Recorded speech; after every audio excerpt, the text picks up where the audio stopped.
All right. Shalom, everyone. Peace for those who love peace and no peace for the wicked. The Lord said. I hope you can hear me very well. And, today we are going to talk about a very, very sensitive topic. All of us, we like to stay young. Me too. And I don't know, I'm trying to find it. I drink water every day. Maybe the first thing in the morning. I mean, even the coffee is made of water. Oh, this is not the coffee I drink. We need the other picture. This is another grifter. Uh, yeah, this one, this one. Some people, they are like yesterday we were talking about the grifters, right? And some of them even they are Christians. Grifters is very normal thing happen in history. It's a job, it's a career, and there's always people that are stupid, and you can fool them and lie to them. Now the chosen prophet Muhammad, which means the praised one. I mean, Allah Himself, He praised him. uh, he came to us with a story about a guy. His name is Mr. Green, Al-Khadr. Al-Khadr in Arabic is green. It's coming from the word green. So what they claim that when Al-Khadr he sat down, all right, uh, over any ground, even if it's a desert, all right. Right away, Al-Khadr, his butt is going to sweat water and is going to make the ground green. Now, this is one of the Muslim interpretation for the name. Some, they might say to you, no, he is a green himself because he drank from the fountain of youth. But if we go and see reference, if you seek reference, we can find something like this about Mr. Green. This is from Al-Bukhari. Abu Huraira reported that the Prophet as saying, who said that? The Prophet. Who said that? The Prophet. Hello? Kitchen Prince. First of all, the hadith is very accurate. And it's true. It's proven scientifically that if somebody sits in the ground, it's very green. And he is because he drank of the fountain of youth. Zakir Naik. Why we don't invite Mr. Al-Khadr to Saudi Arabia? And you know what? We can make his butt sit everywhere. I mean, we give him money. We will pay him. Saudi Arabia is a desert. All what he need to do is just move his butt from place to place. And then the whole country will become a green. You know what I mean? Hello? Hello? Look like Zakir Naik, he took my advice and he decided to go to the Greenland of Saudi Arabia because Mr. Green, he sit in the ground. As you see, he was called such a name, Al-Khadr, which means green, because if he sit on some white spot, which means there's nothing, it's like a desert. The land and it's a sprouted green. The whole land will become a green.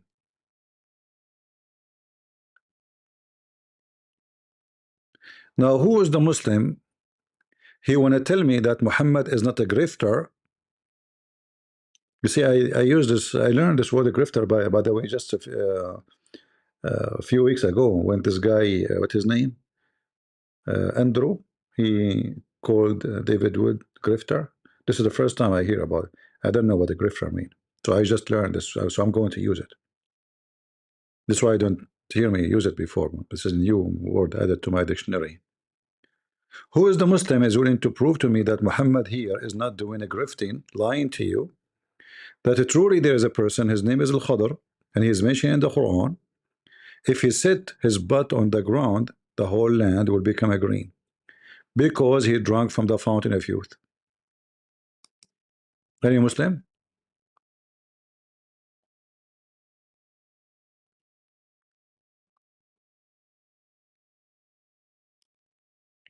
Who is a Muslim can join us. Who is a Muslim dare to debate me? You see, those Muslims, they line up to debate others without saying their names because others will make them make money. Here, they will lose money, right?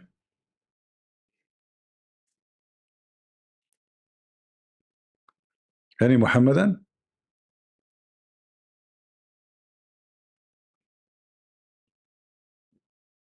Who is a brave Muslim who will tell us about the fountain of youth and the guy who became a green and whatever his butt touched the ground?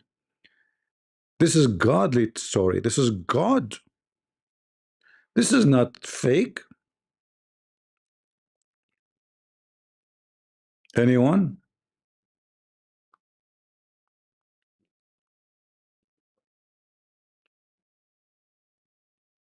And by the way, because he drank from the fountain of youth, most of the Muslims they say he's alive until now, but in the earth. Hmm? Hmm. This story alone is enough to prove to you that Muhammad is a fraud. You have to be mentally ill, low IQ, stupid idiot to believe that there is a person who drank from a fountain of youth and he lived forever because of that. You know, the fountain of youth mentioned directly in the hadith and mentioned indirectly in the Quran. If you remember, in the Quran, there is a story supposedly about Moses was sent to learn from Al-Khidr. So Al-Khidr is way higher than Moses. Moses is a student of Al-Khidr.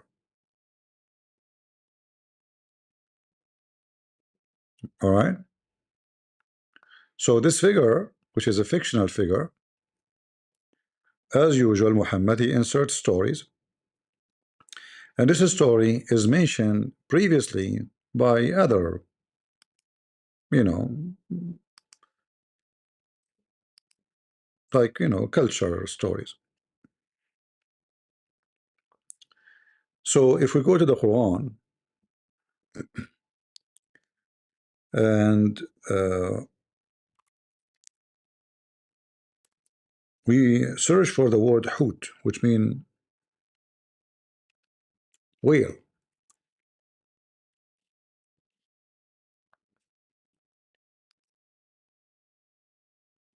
In chapter 18, and here you notice the Quran is so stupid. There's no point. I mean, look, here he's talking about villages or inhabitation being destroyed by Allah. And then suddenly he says, and when Musa says to his boy,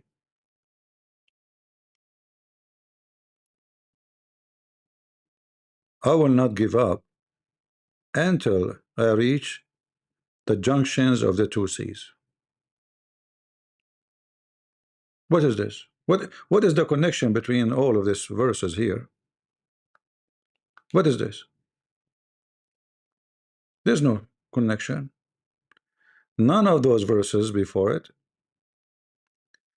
have to do anything with the story. Suddenly, and when Musa said, okay, what Musa says, he will not give up until he arrived the junction of the two seas. What happened and how where is Musa now going? What is the story? You see how stupid the Quran?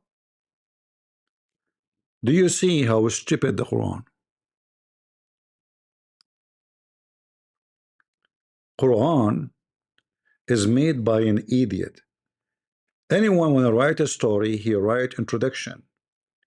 So they will know, like, okay, what's going on? Like, okay, Musa's now going where? What junction? What seas? Is he now in Egypt? Is he now going to Israel? How we know what's going on? Stupid book. When you go to the Bible, you will see that any story mentioned to you. I'm using the word story because this is my English. I don't mean it's not true story, not true thing, but a story, which means it's some like we've been told about it. Some might say the word story it can imply it's not true. My English is not like yours. So such a story, we read it. Not this story. I mean any story. Anything in the Bible is mentioned. We will find a lot of details with introduction, the location, names, who is there. You will find every single detail. Here, Musa suddenly speaking about the junctions of the two seas. Which seas? What junction? In fact, in Arabic, it says Al Bahrain, which means the two seas. It doesn't say junction. So how we know what Musa is up to? Nothing. And then when they arrive, when they reach the place, which place? Where is that? What are we talking about?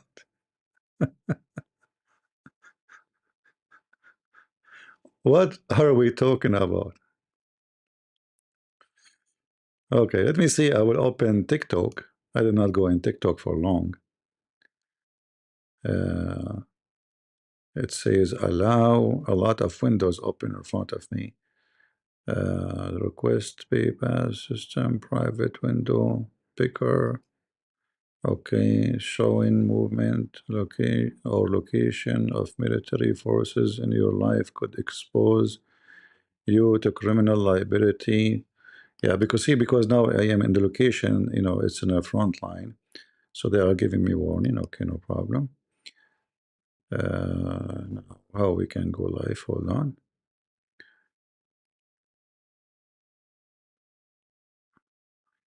All right. Uh,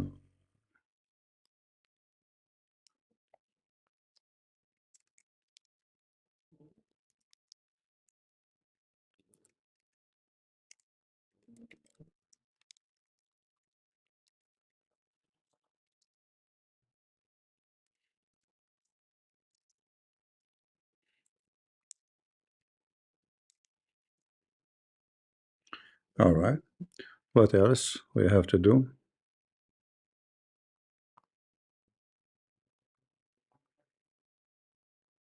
Advance local compliance, check up. There's many things. Super fan only. What's super fan?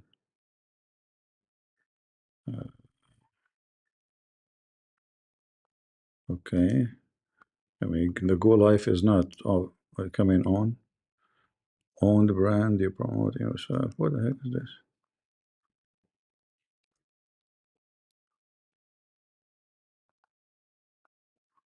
I don't know. Look like I cannot go live, or I don't know. What is this?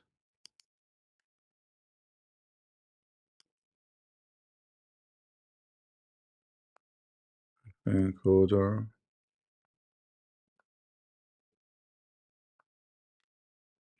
I'm not sure. What is this here? Okay, let's click again. Click go live. I'm not sure what, usually they change things. Okay, let's see here. Add source. Window capture.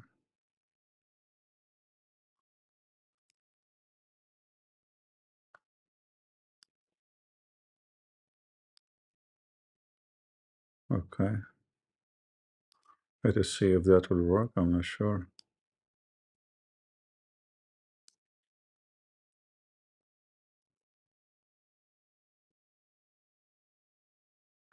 Yeah, there is something, I don't know, I could not go live, maybe because of my location. Advanced setting, contact.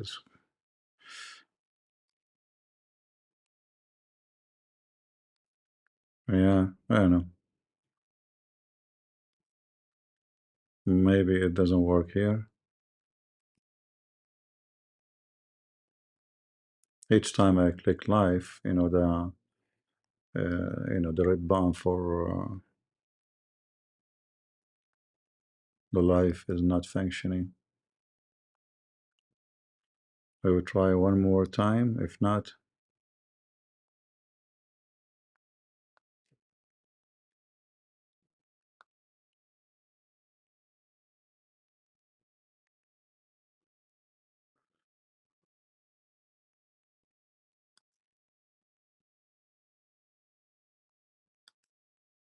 okay. Yeah, look like it's not going to work in here. I'm not sure. Mostly maybe because of my location, because I did everything, they're asking for, yet it's not working. Okay, let's do speed test. Maybe that will help.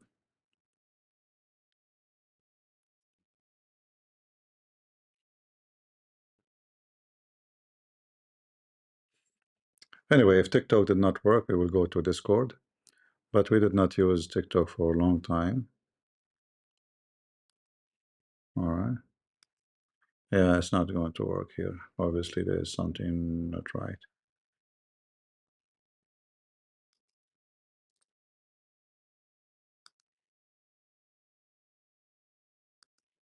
All right, then we will go to uh, Discord.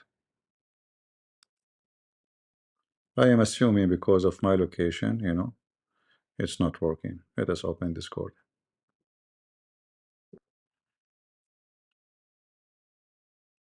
I tried many times, still it's not working. And here, you need to ask yourself a very simple question. Why other Christians, they have a line of people want to debate them, but nobody come to debate me? Like this, what his name? Juju? Gigi? Jake? They every day is debating one Christian. Every day, every day, every day, every day. It's a big business, because those Christians, they make them famous. Here, I will make them famous as comedy. So they avoid me. It's reality. There, they can survive. Here, they will be the joke of everybody. They're being smart. They go to people who they can play with them. Where is my Discord? Here we go.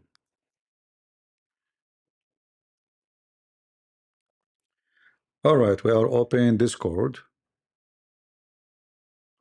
Yeah, because right away I receive a warning actually about my location. You know, criminal blah blah blah will expose you to etc. If you say you, yeah. So like there's too much drama. All right,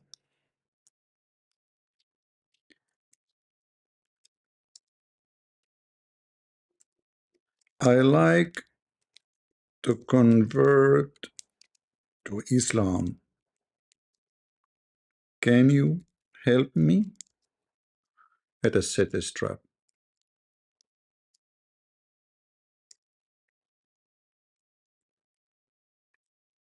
Okay. You never know. The help might might come to us. Who knows? I mean, Muslim, they can answer any question you want. Have you ever seen a Muslim he cannot answer you? It's impossible. All of us, we knew that. You know that too, right? You know it. He know it. The only one who don't know it is Baker. Baker, you bring him to the stage. He is a comedian. He make fun of his prophet. He laugh at his religion. He never answer anything. It's perfect. Good. Thanks, man. I love you so much. You love me so much? Really? Yes, I love you so much. I always dream about you. You finally came for your night. You dream about me. You sound like a gay. No, not a gay, not in a gay way, like an arrival way. But according to your religion, is it true that you should not love those who don't believe in Allah, even if they are your parents? Not like no, not in a love way. I mean, I dream about you baking me. That's You care about. Okay, so now tell me, Moses is going in a trip. Where is this trip is located? we don't know. We don't need the detail. First, This is the like answer. Islam This in one answer we don't know. The first answer we don't know. So why you came in the state? We came to the state so I can prove Islam to you. Well, here we go. Prove it to me. If this story is true, shouldn't your God Allah tell us where Moses was going, what to do there, what the point? Tell us what. Tell us based on the Quran, Moses going where? First, even your God didn't give details in the Bible. There's no many details. We only record 3 years of Jesus' life, but let's go back. We don't need the details. Hold on. First of all, the Bible record for us what is important for us to know, and otherwise, the Bible report in the same time. If we want to write all the miracles and everything Jesus did, there's no books in the world can be fit to describe. We do that in the Quran. We have the important. Okay, hold on. No, hold on. Here it's a story. It's already mentioned. It's not about something not mentioned. We're not asking you about things is not mentioned. We're asking you about what is already mentioned. They are saying there's an echo. Guys, hold on. Let me see why we have an echo. Give me a second, Baker. Don't talk. Let us see why we have an echo. Why we have an echo. Echo. I want to prove Islam second. Huh? I want to prove Islam in 1 second. 1 second? Yes. I mean, even if you want to strip, it's going to take longer. Okay, do you want to challenge me? Okay, here we go. Prove it to me. Moses was going where? Okay. And first, let me talk. There's a prophecy. There's Muhammad is mentioned in the Bible. Should I show you? Yeah, later. This one we can talk about it later. You know. Okay. Okay. We don't know which trip he will go. We don't need every detail. We need the important things about that. Do you still have echo? Do you still have echo now? No, I don't hear echo. No, not you. In YouTube. Do you guys still hear echo, or the sound is okay now? How is the sound now? Is it better?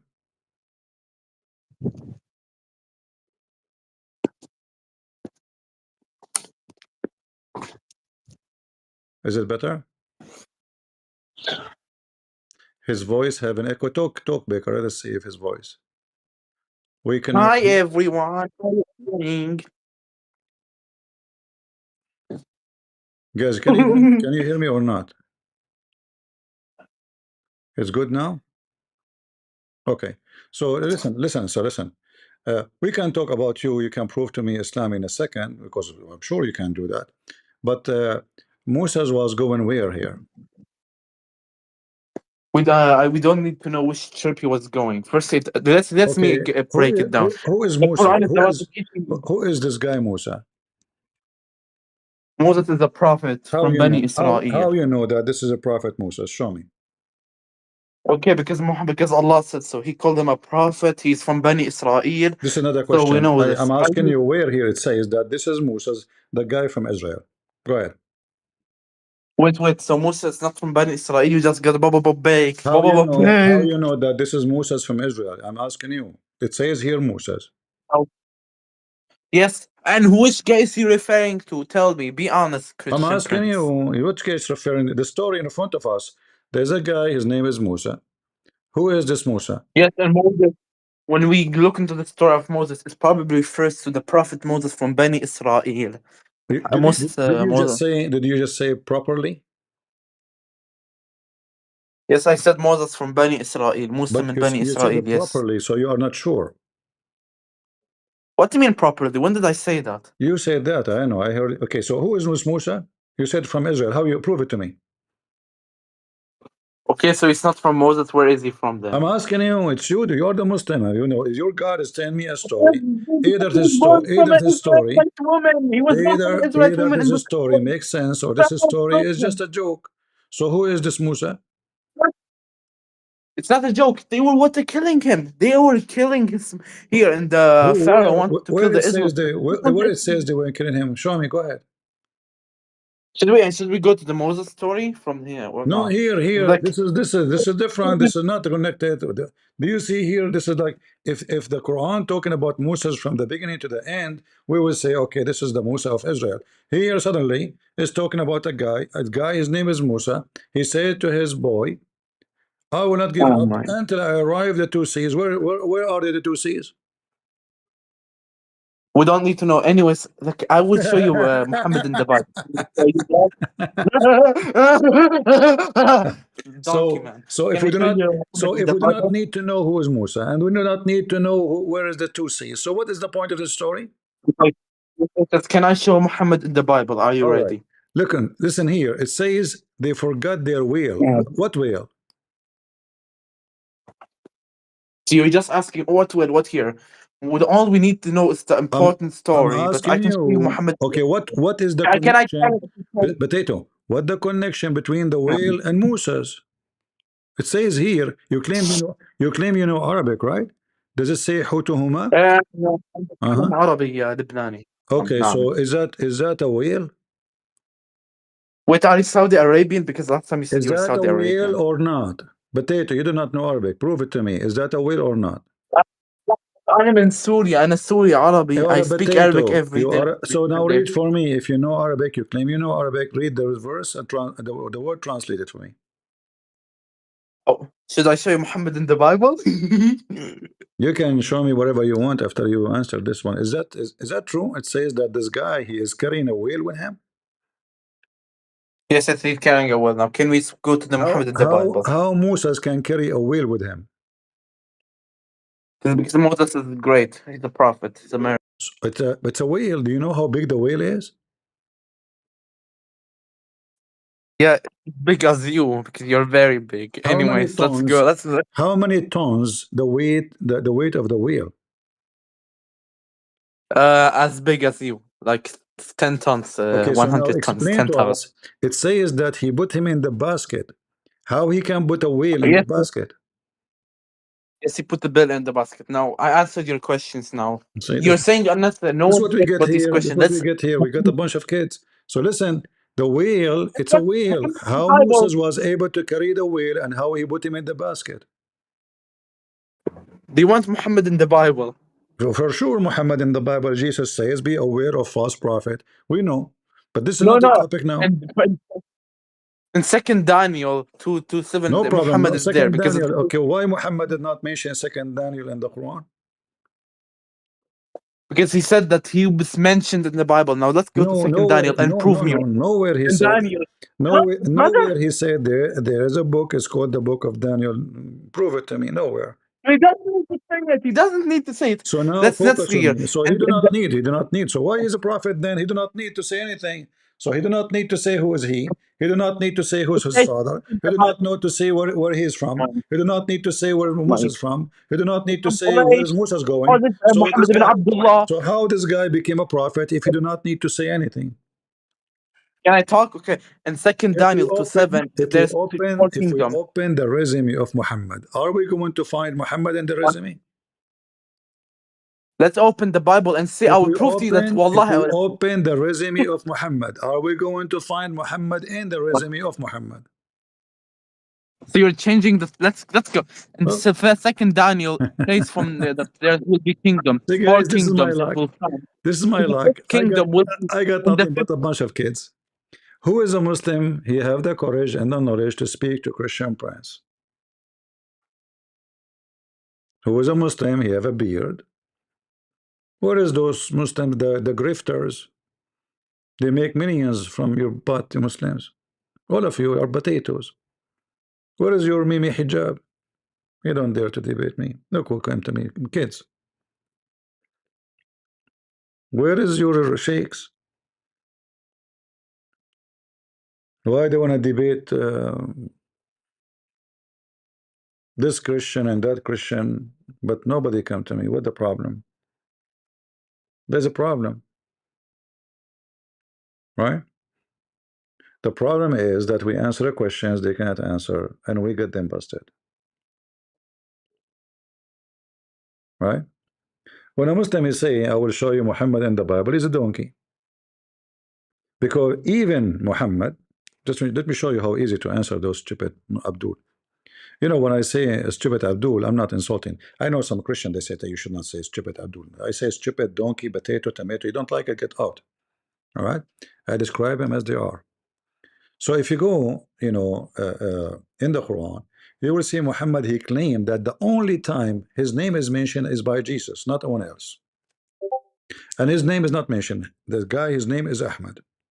So if the name of Muhammad is going to be mentioned, it have to be named as Ahmad and only by Jesus. Cannot be in the Old Testament, cannot be anywhere except that Jesus said, supposedly. And this is here is not even Jesus, this is Isa.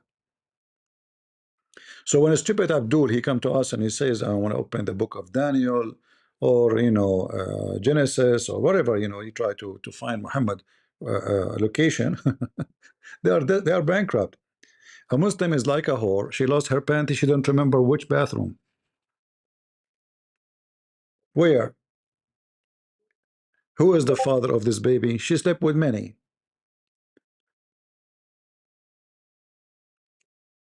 Only the one mentioned supposedly the name of Ahmad, not Muhammad. Ahmad is Isa. So if you find in the Bible, you want to find only, it have to be only from so-called Isa, supposedly Jesus, not anywhere else. See how stupid you are? We refuted you from your own book. We do not need even to go further. So, and here, by the way, this is proof to us that Muhammad is not his name. As you see, the name changed. Ahmad. Those are titles. The guy, his name is Qatham, which is the shit of the hyena. It is the semen, the dirt of the hyena. You know, the hyena, and it can be the shit of the camel too. Uh, the hyena, I don't know if you have animals, if you are a farmer, animals, they have a very weird habit. As an example, goat, male goat, he piss on his head. He put his head between his legs and he piss on his face. And that piss have a hormone to attract the female. You might say this is crazy. This is how it is, you know, it's not up to you. The hyena have the same. So Muhammad, his name is Qatham. The Muslim, they said, you know, Qatham is the one who gave, is a, you know, he's generous, you know, but we know what Qatham is. So how Qatham became Ahmad, Muhammad? I mean, he have tons of names because simply none of those are his names. This guy, he praised himself, he elevated himself, he made himself not only equal to his God, he is higher than his God. Same time, how someone like the Messiah, who never commits sin, will mention, you know, someone like Muhammad, who is, let us say, the king of sin, you know? And the Bible is so clear that there's no prophets, there's no new, you know, messenger, there's no, the only ones are the disciple of Jesus. Is Muhammad disciple of Jesus? Uh, do we have any smart Muslim here? If I am not insulting, please. I hope you will not get offended by saying smart. I don't mean it seriously. I know you get offended when I say smart Muslim. We have to take care of the emotion of the Abdul. Any smart Muslim here? So if we go back to the story, the fountain of youth. How in the world anyone? You see, they avoid talking about their own garbage. We start talking about Musa's and Al-Qadr and the fountain of youth. We ain't talking about, we want to show you Muhammad in the Bible. Okay, open Daniel. This is, you know, they are kids. They are kids.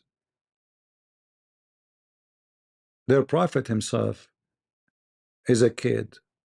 The story in front of you proved to us that he have a brain of a kid.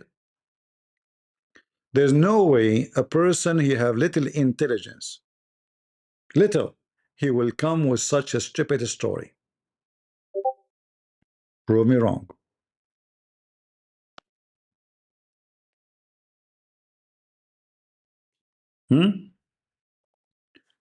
Musa's suddenly a guy, his name is Musa, he told to his boy, who is this boy? I will not give up. Okay, that means there is something before it, guys, right? There's no way the story start here.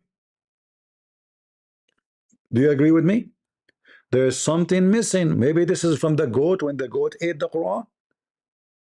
Maybe this part been eaten by the goat. This is why the story is gone. This is what they were able to find.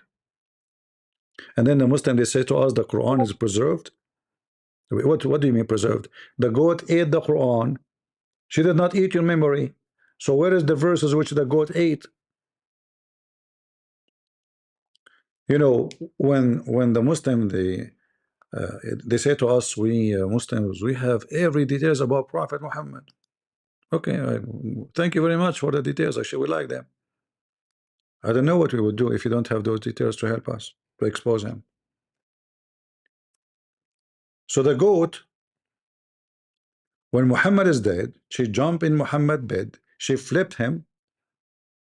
How I know she flipped him? Because the Quran was under the pillow of Aisha. How the goat she can get the Quran from under the pillow and Muhammad is sleeping on the pillow?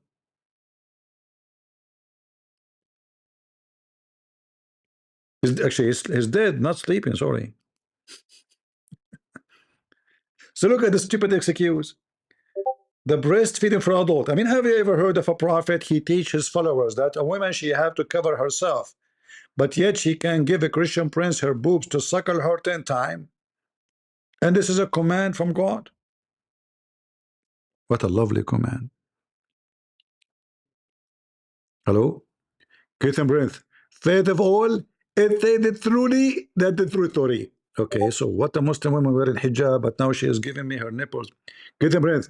Faith of all, you can suck her nipples, but we cannot look at them. What? I cannot look at them? Exactly. Hold on. How I'm going to do that?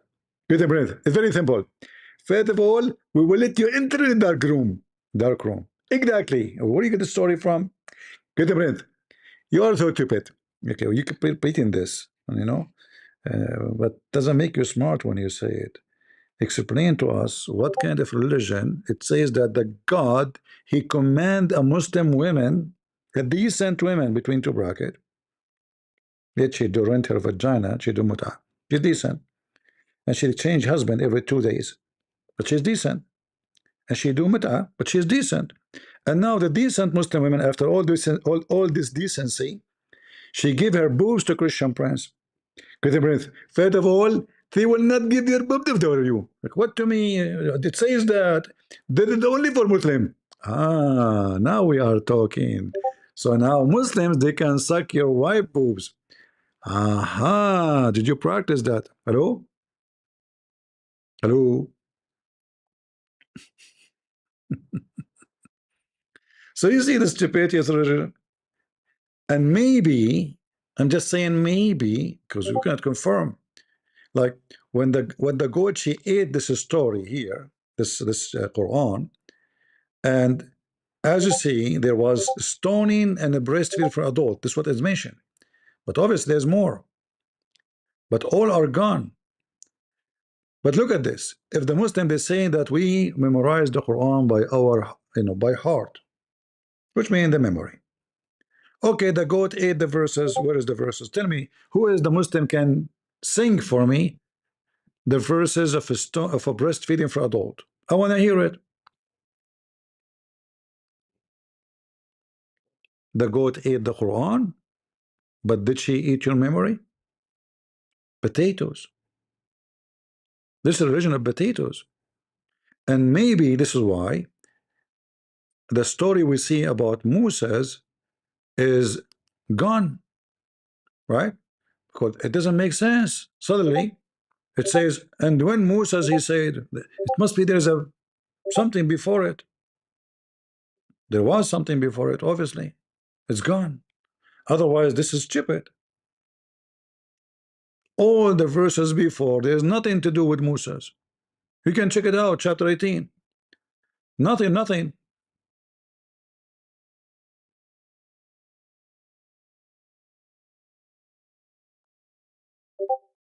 Which verse is connected to the story? Nothing.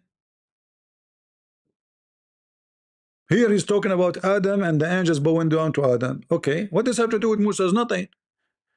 And then blah blah blah blah blah blah blah blah blah blah. It's just garbage. And then suddenly, when Musa said to his boys, I will not give up until I go to the two seas. What two seas? Give up where? What happened?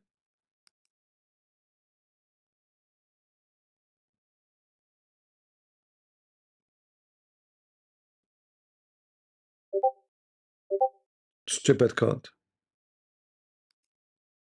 Garbage in, garbage out. Who is a Muslim, follower of a prophet of a Zut upon him, would like to join us live to debate me? Is the story of the fountain of youth accurate, Muslims? Huh? Is it true that Allah he sent Moses to learn from a prophet, his name Al-Khudr, which means Mr. Green, and he was called Mr. Green simply because he drank from the fountain of youth? And when he sat on the ground, his butt sweat and make the whole ground miles and miles green. A magical butt. Who is a Muslim believe in this garbage? They do, but they don't dare to talk about it. They avoid those who know the laundry of Muhammad. It's a fact.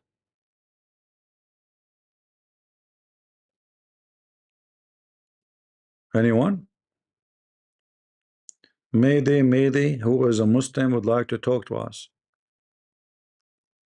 And then, you know, the story continue and go farther in stupidity.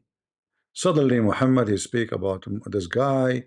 He, you know, when Al-Khadr, actually even in the Quran, by the way, they cannot deny it. In the Quran it says it clearly, like if you notice here actually, when it says that they forgot their whale, it says when they arrive, they reach the two seas. Which two seas? Don't ask me. In fact, if you go to the tafsir, you will find that the Muslim, they in their tafsir, it says that where the two seas, which is the Mediterranean Sea and the Persian Gulf, met. Where? They never met. Where? It's a stupid religion. The Persian Gulf met with the Mediterranean. Where? Maybe they have a date at that time. So they arrived to the sea, two seas, and then their whale, they forgot their whale there. How you forgot your whale? I mean, it's a whale. How somebody he can carry a whale with him in the desert, going all the way from supposedly from Egypt, by the way, because Musa did not go to Israel yet.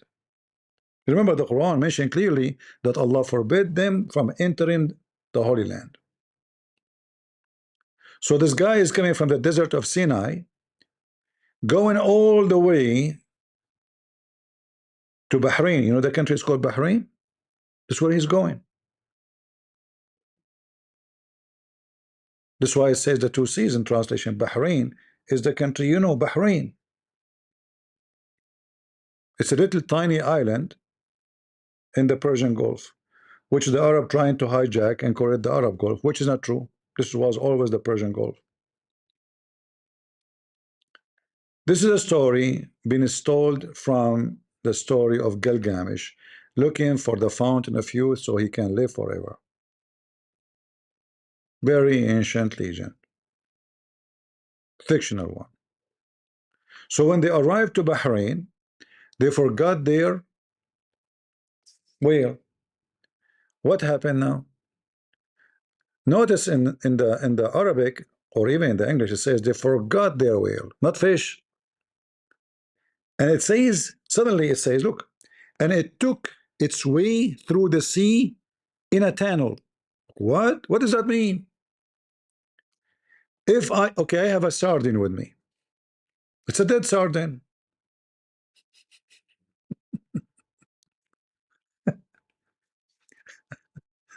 Let us say it is a fish, not a whale.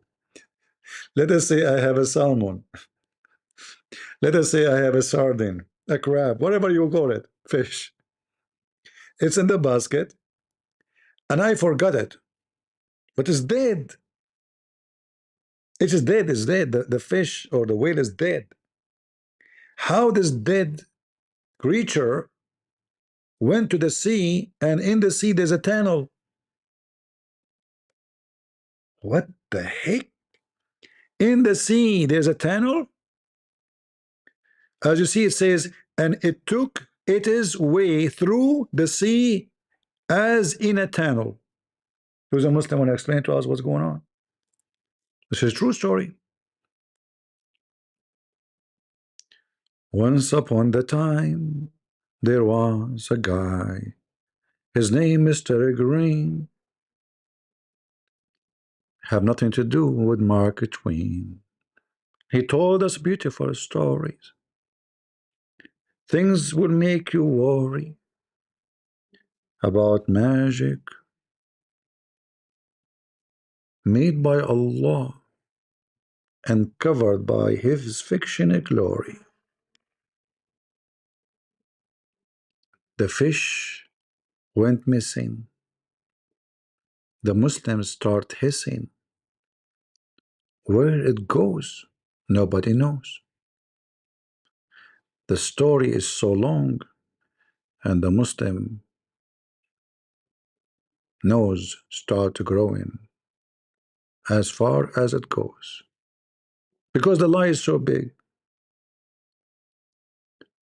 will make the bold warrior awake. Who can fix that?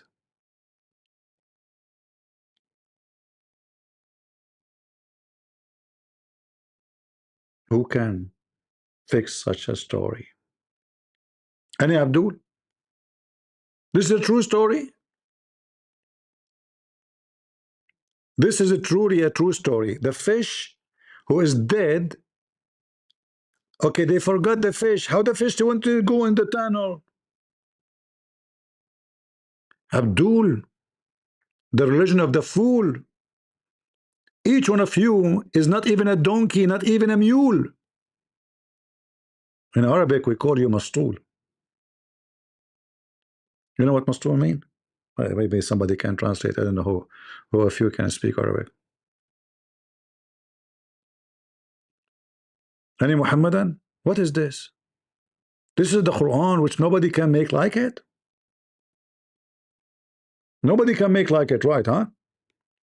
So the fish went missing, but yet the fish, they forgot it. And the fish jumped in the sea, but yet she is dead. And then she went inside the sea through a tunnel. The sea have a tunnel? Tunnel?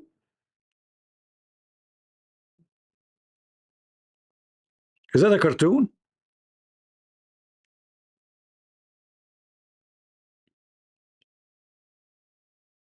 This is why some Western, they convert to Islam, because the Quran telling the truth.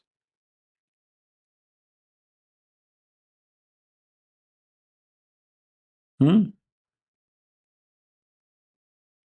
Who is a Muhammadan would like to join us? We are live in Discord.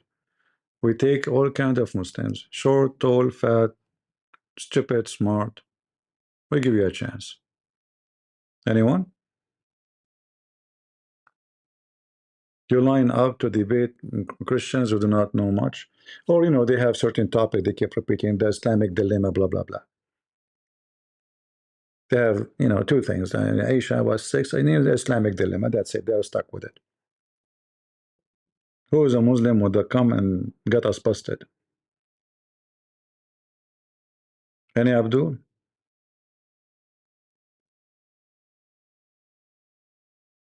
This is tingling story. Um, I don't know about tingling story, but you got a point there. You know this Indian Hindu woman. She claimed that she is God. They asked her how you receive like inspiration from God. She said, "When I the power come to me, feel tingling, like the Indian style, you know, tingling." This is very. I mean, this is top tingling. I mean, I don't nobody. You know, we have to be honest here. This is beyond tingling. This is tango. The fish went missing, and they forgot the fish, and the fish is a whale. And then Moses and his boy, they went beyond. Like were they stop in this location. By the way, doesn't say even they stop. Doesn't say anything. Like we have to guess. I mean, where is the story in the story? Where is the story in the story?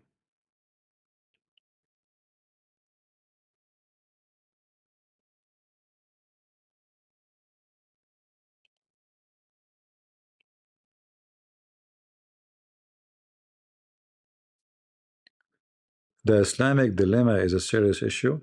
Yeah, but you know, when you say the Islamic dilemma is a serious issue, now everybody think it's only about the Quran confirming the Bible. But you know, every page in the Quran is Islamic dilemma. So it's wrong to make it about one thing, which is very old, argument the Christian they presented to the Muslims since, since the beginning of Islam. This is not something new. Even some potatoes, they claim that they are the one who discovered it. I learned it myself when I was a kid, and my parents learned it when they were kids. And we always get Muhammadan busted by asking them those questions which they cannot answer. However, Islamic dilemma is not about those verses, because dilemma is about something oppose each other. Right? And this is the Quran. All of it oppose each other. Like how the Christian they will go to hell in one verse, the Christian will go to heaven in one other verse. How the religion for Allah is only Islam, and the other verse says Christian and Jews will go to heaven. He called them Christian, he didn't call them Muslims. So all the Quran is full of dilemma. So it's wrong to make it about one thing. Do we have any Muhammadan?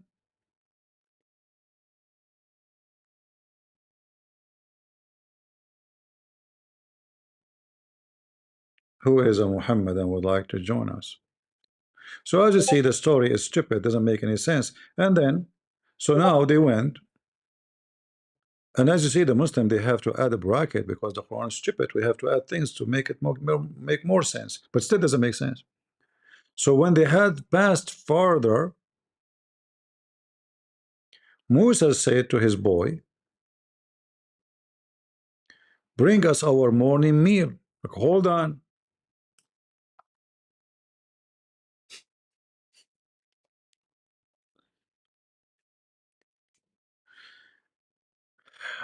You see, if a person like when people they go in the desert, you don't keep walking. That we are going to Bahrain, right? So now we arrive for Bahrain. Why it says they went farther, and now he said to him, "Bring us our meal in the morning." You don't do that because you should eat before you start your journey. So did they start the journey in the morning? No. It looked like the journey was not in the morning. But how we can understand that? How we can get the what is meal for suddenly? So bring us the morning meal. Truly, we have suffered much fatigue in this journey.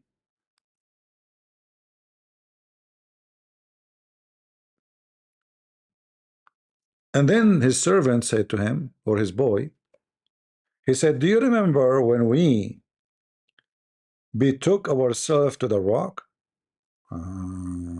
There's a rock. That's so serious. Okay. You know, you have to like undermark this rocks stuff. You know, this is rocking. It's going to rock you. This is serious. Do you remember we took ourselves to the rock? In Bahrain, there's only one rock. That's why the American they come with this rock and roll because of that rock. Only one rock. I indeed forgot the fish. Hmm? So this fish is to eat it?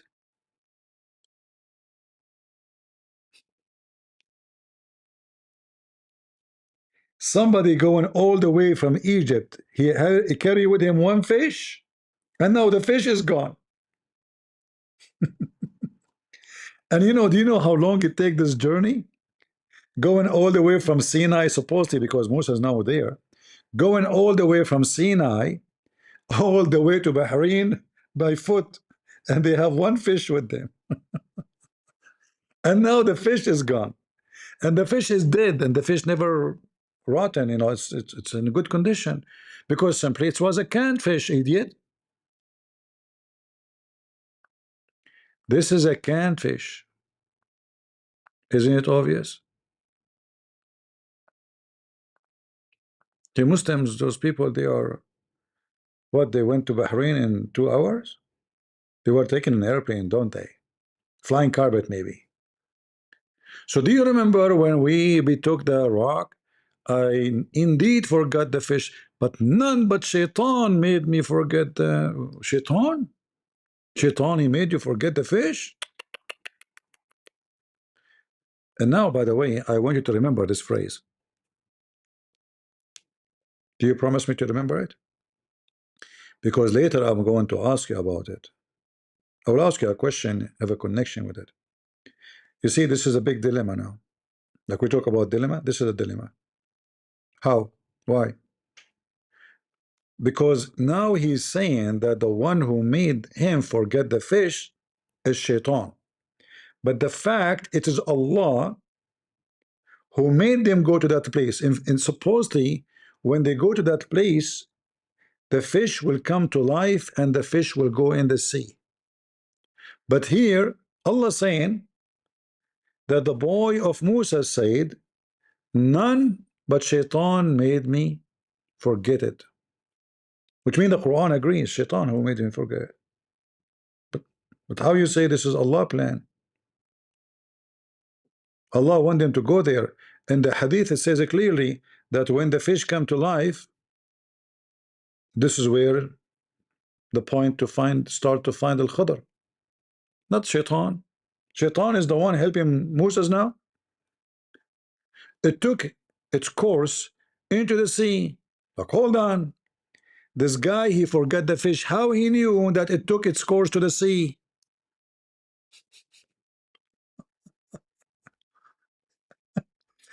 A second ago, they want to eat the fish.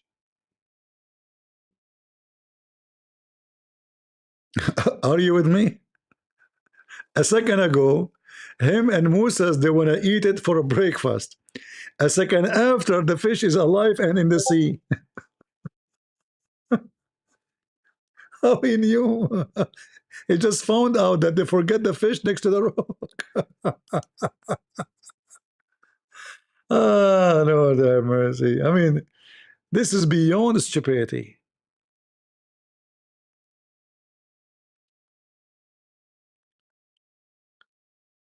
So you're going, in a journey, right? And then now you want to eat your food. So what? Okay, bring me the fish to eat it. And then, oh, you know what? Do you remember when we arrived to the rock? Okay. Shaitan made it forget. Okay. It took its course into the sea. So you do not forget it. That means you saw it go into the sea. Well, you are lying. How those can match together?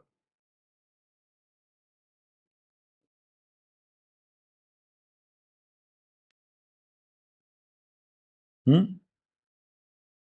Do you understand this is the dilemma?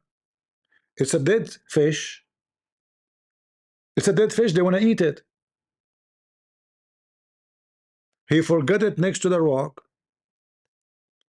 and now it took its course into the sea. That means alive. Okay, how it came to life? How come you did not tell Moses that the fish is alive and go in the sea? You did not forget then. The whole story is so stupid. You have to be a certified donkey to believe in such a garbage. You know what certified donkey mean? I can give you certification if you wish.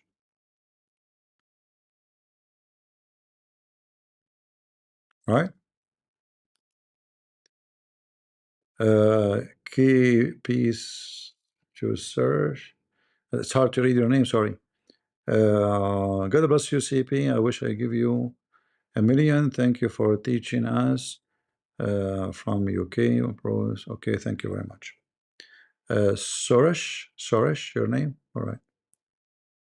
Thank you, my friend. Ani Abdul from the religion of the fool.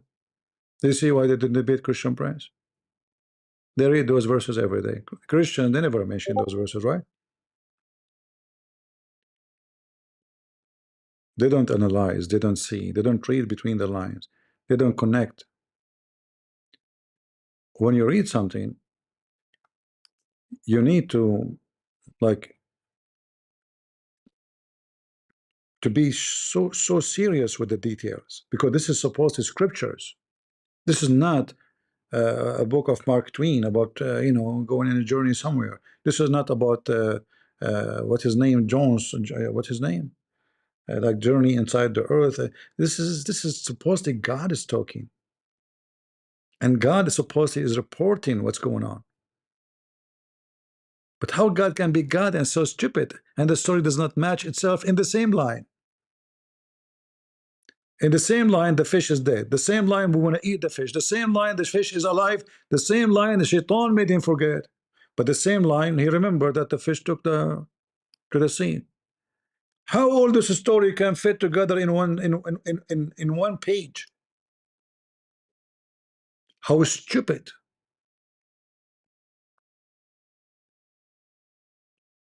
When I say stupidity is amazing, I mean it. Leila Rahana, you are amazing. Our Lord is amazing, sister. I am nobody. Who is a Muslim? And thank you very much. Who is a Muslim would like to join us? Explain to us how this guy, he was going to eat the fish. The fish is dead. By the way, it's a whale. I mean, this guy Moses is so hungry, man. He can eat a whale.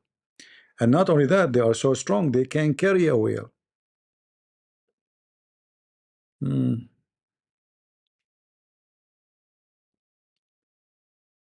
Oh boy.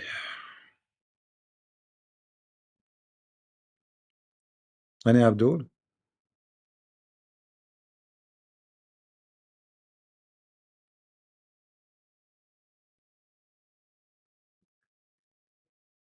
Okay, we take half Abdul if there's no full Abdul. Do we have any Abdul? Half Abdul?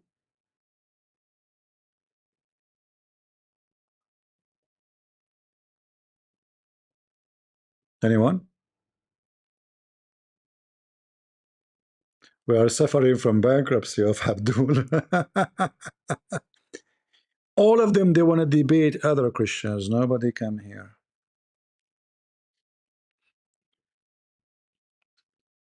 They have this chips potato guy, Jake. Jake. You don't even know how to read his prophet name. Jake in the morning, Jake afternoon. Jake versus David Wood. Jake versus opposite prophet.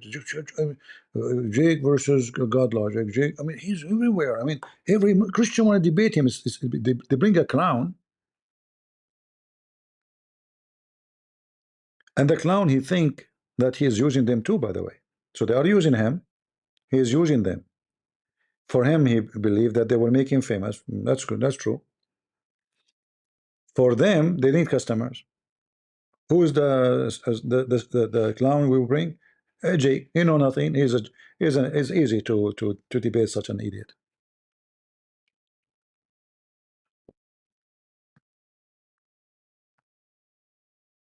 Any Muslim can solve the problem.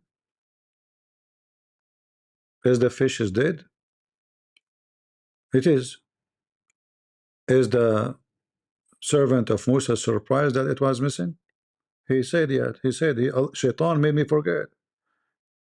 But as you see, he confirmed that the fish took its way to the sea. But this is supposedly something he did not know.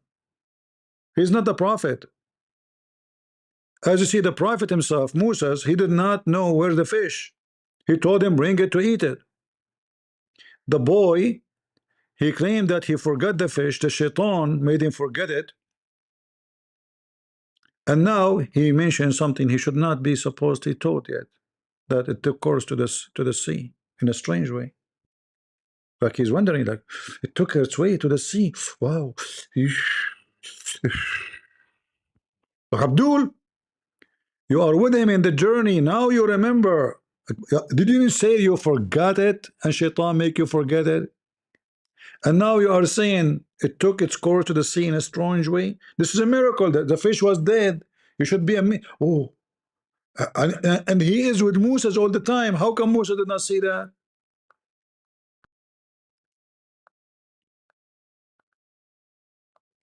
How stupid to believe in such a garbage.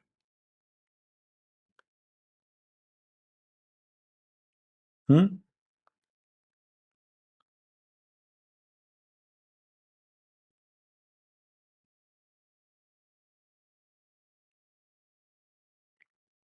Call CP. Okay, Allah or magician both are deceivers. Al-Makkar. That is not God. It's a clown word of magic. Yeah, actually, I'm the first one who wrote a book. It's called The Deception of Allah, correct? Actually, when I tried to publish it, Amazon, they contacted me. They said to me, this is very offensive name. I said, if you don't accept, I will offensive sue you. Offensive name. And then they tried to take it from the shelves, by the way. Offensive name. It says in the Quran, Allah is the best of the deceivers. And it's in front of you. I mean, this is a joke. This is stupid. What is this? This is what the mullahs of Iran they want to fight for. In fact, if we go to the mullahs of Iran, maybe I should show you what the mullahs of Iran they say about Al-Khadr. Hold on.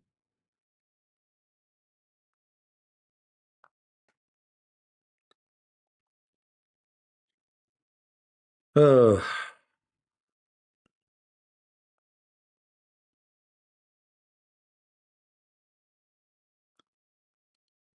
if I show you what the Shia they say about those stories,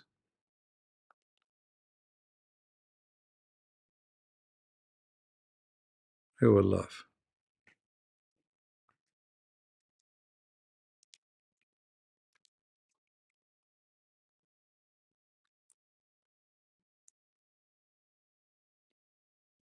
All right. Let us go to the books of the Shia, and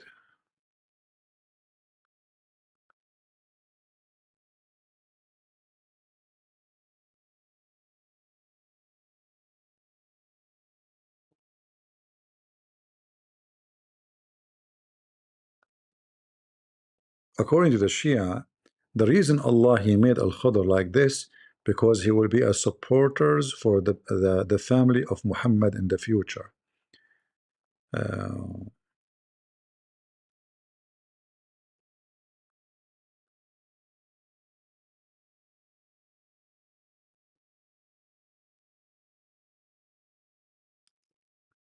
where we can show you.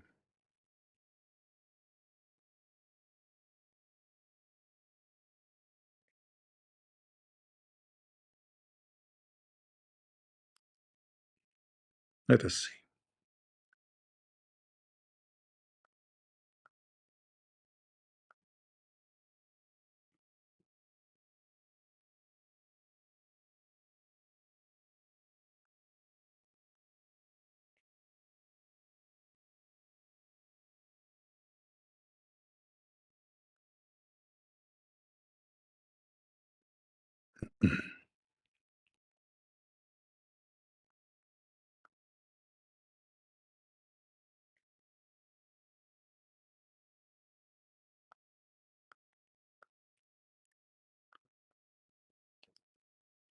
Yeah, I'm trying to find you the stories from the books of the Shia, so we can love more.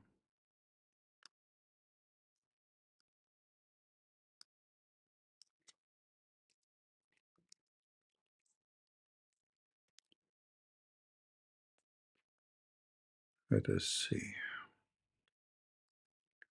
Actually, I have it in front of me, but the major Shia library is not opening. This is why it's taking me some time to find another website. Uh,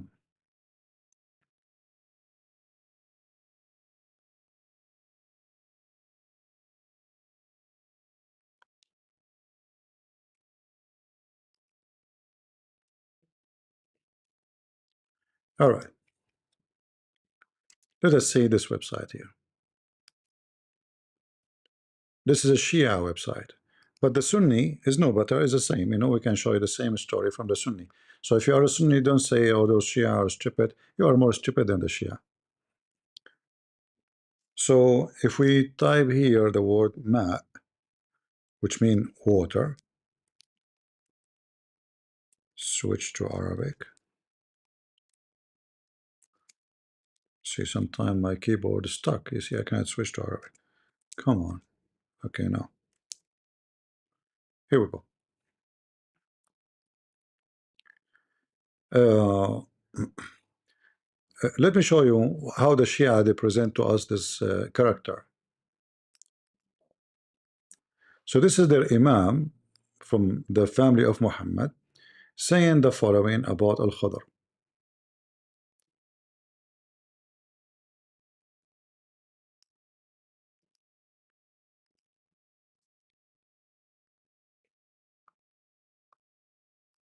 He said, Al-Qidr was from the sons of kings. He believed in God Almighty and devoted himself to his worship. His father had no other children. So he wanted to marry him off so that he might have a son to succeed him as king. He proposed a woman to him, but Al-Qidr paid no attention to her and refused her. His father became angry with him and sealed the door of his chamber. Oh no. After 3 days, he longed to see him but could not find him. He had drunk from the water that, if drunk, would keep him alive until the resurrection. The author mentioned that Al-Qidr, peace be upon him, was a contemporary of Dhul Qarnayn, the righteous man, and was his minister and advisor in all his affairs. Then he narrated the story of how Al-Qidr and Dhul Qarnayn met to search for the fountain of life. Guys, do you see how sad this is story? His father is a king. His father, he want to marry him off so that he might have a son and he become a king like his father. He proposed a woman to him, but Al-Khadr, he paid no attention. He was a gay. And he refused. He said, no, no, meow. His father becomes so angry. For sure, he's a king, you know. And you know, when a king gets angry, he fought. And he locked him inside his chamber. Not room, chamber. It's like, you know, he's the son of a king, you know, come on. And then, after 3 days again, 3 days, you know, there's something about 3 days, huh? He had a drunk from the font, from the water that, if drunk, it could be him alive. Like, where is get the water from?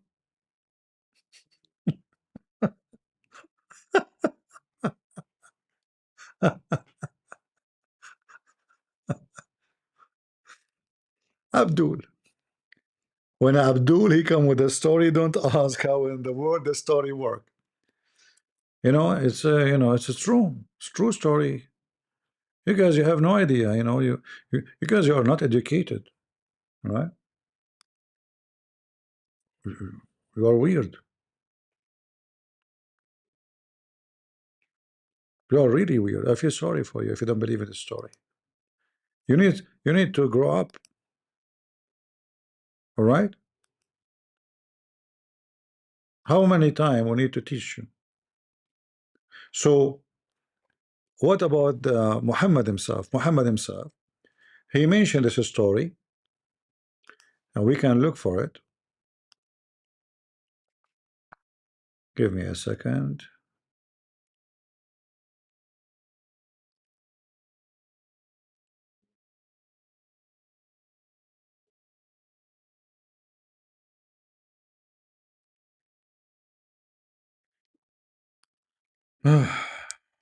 Lord have mercy.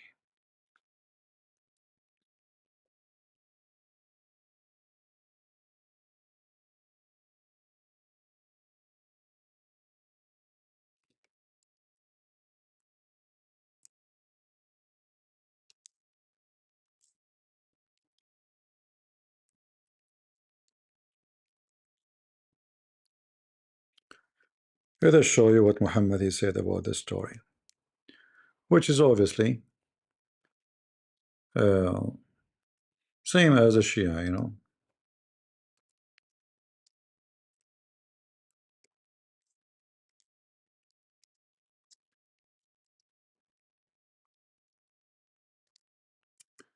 And for sure, as usual, Muhammad he claimed that this is, uh,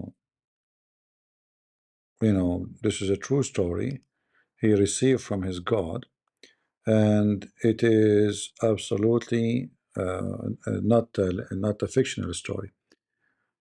Let us see.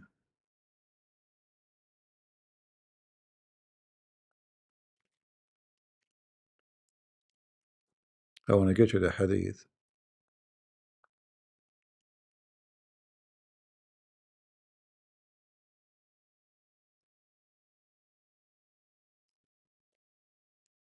Let me see if I can find this reference here.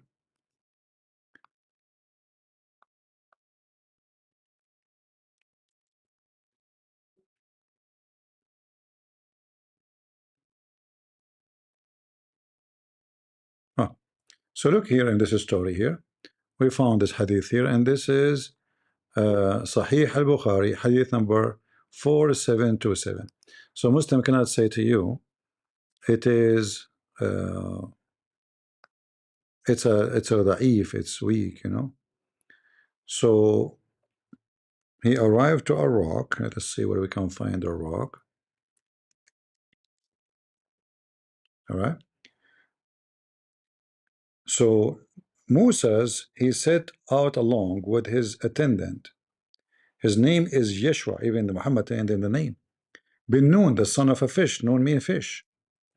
And they carried out with them a fish till they reached the rock and rested there. Moses put his head down and slept.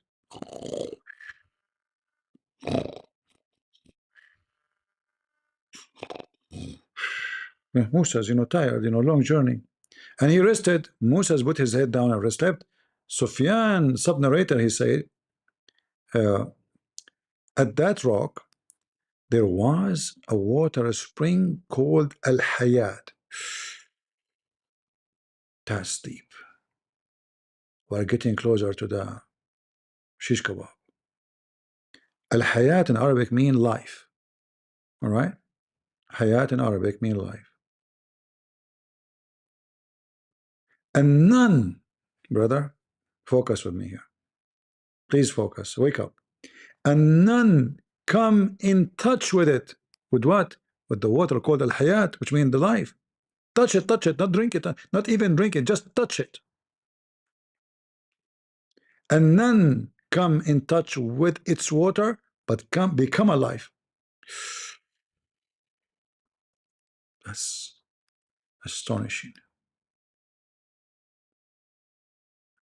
And you tell me you don't want to believe in Prophet Muhammad, azot upon him? Are you serious? What's wrong with you people?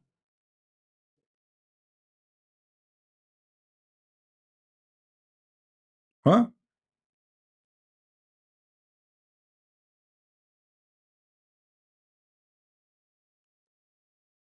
Anyone here is not convinced?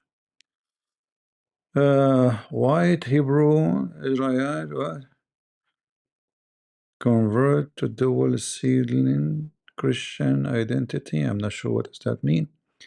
And what does that mean? White Hebrew Israel. There's black and white. Okay. Yeah, I saw there's some they say black Hebrew. Yeah, you know, racist groups. Do we have any Muslim here when I tell us what's going on? And none come in touch with it, but he become alive. So when some water, brother, some water, not all the water, some of the water that of the spring fall over the fish start moving. It moved and slipped out of the basket. Uh-oh, she was in the basket. How the fish who was in the basket, the water came to it? It must be like a big Niagara Falls. Must be. So the like water sprinkles everywhere and enter the sea. Mean. So there's a fountain of life, of youth, and there's a sea, and there's a rock. Are you taking notes? We have to put them together. And then the water from the fountain of life touched the fish, which is a whale, inside the basket. It came back to life and entered the sea. When Moses woke up, asked his attendant, bring our early meal. No, this is not this. You see, the stupid Muhammad, he can't repeat the same story twice. In the Quran, it says different story. It says that when they went to the rock, then they went away. Do you see it? Do you see that? You see how stupid Muhammad is? In the Quran, it says that already they arrived there.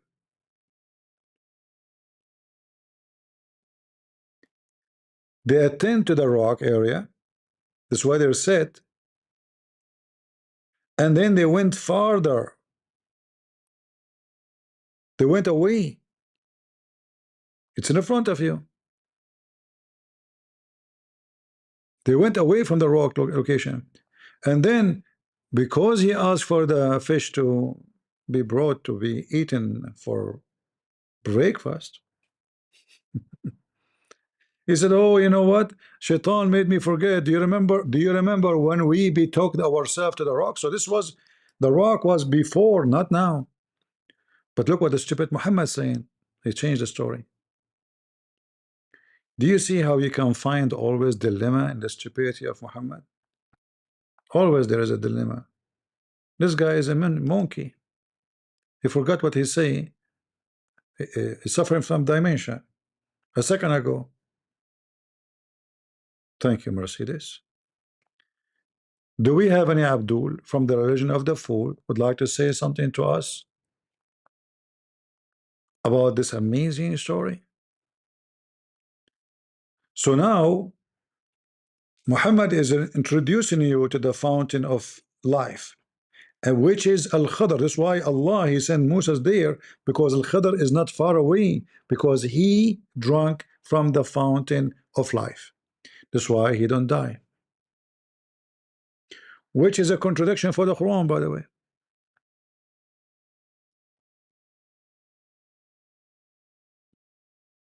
Because the Quran mentioned many times that, you know,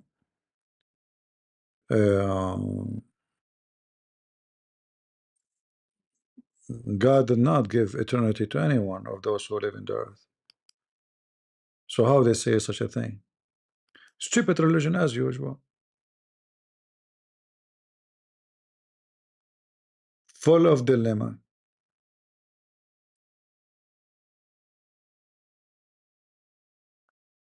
Any Muhammadan?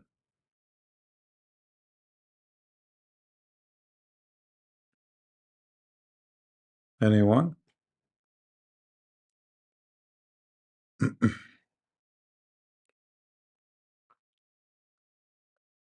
Potatoes.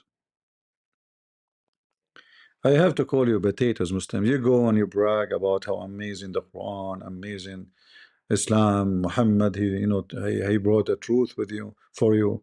But then the second we start reading, we die laughing. This is not even good for kids.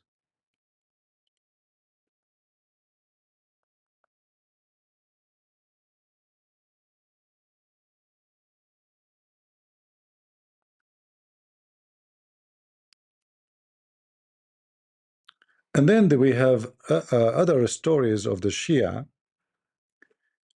uh, that the Mahdi, which is a fictional name, fictional person, he did not drink from the fountain of youth, which mean uh, he was offered the fountain of youth, but he refused to eat it, to drink it. Let me show you the story.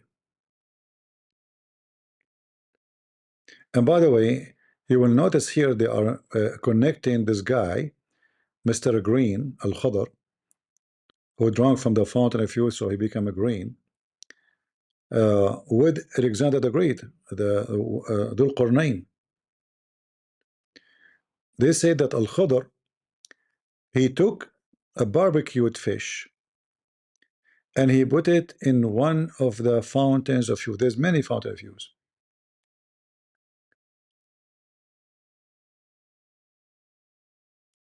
So he told him, there's like many fountains, but there's one of them is the fountain of youth. So he told Zulqarnain, take this fish.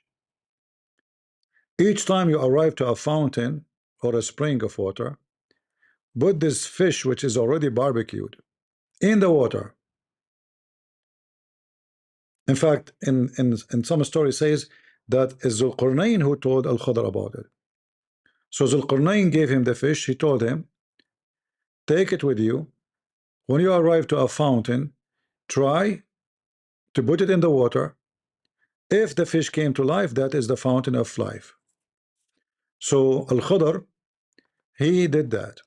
He put the fish, it's already barbecued, it's already barbecued. So he put it in the fountain. First one did not work, second one did not work, until he got to the place where the fish came to life. Then Al-Khadr, he was able to notice that this is the fountain of youth, and he drank from it, too. Let me see if I can find you the reference for the story.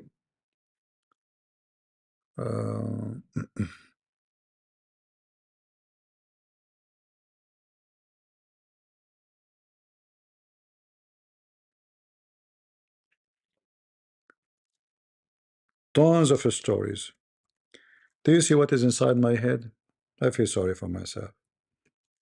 An endless library of the garbage of Muhammad.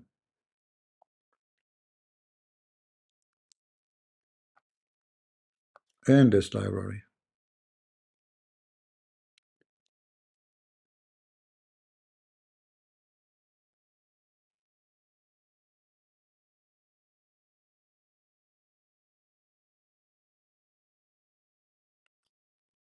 Uh,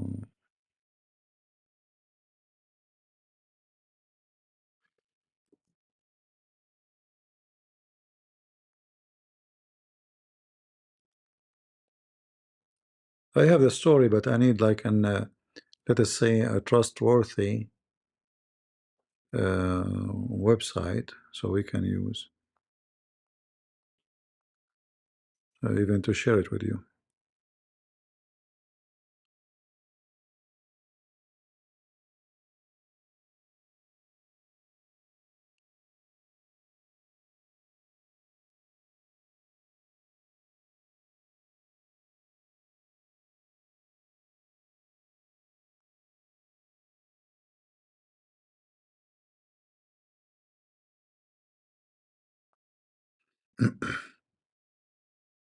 All right, let us show you this one here.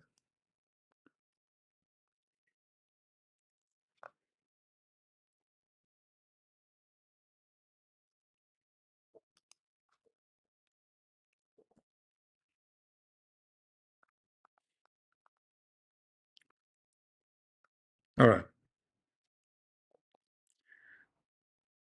Dhul Qarnayn, he said to Al-Khudr, take this fish, which is barbecued, already is barbecued, it's dead and it's cooked, and put it in any of those spring of water. If you find it coming to life, then this is the fountain of life. Let us translate. And then Zulqarnain, Al-Khudr, after he found this fountain, he drank from it. You know, that's why he is alive until now.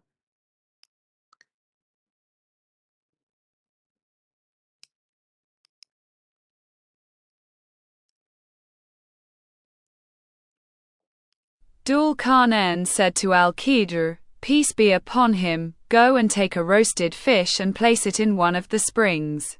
If you see it come to life, then this is the spring of life. So Al-Khidr went and placed a roasted fish in the water, and it came to life.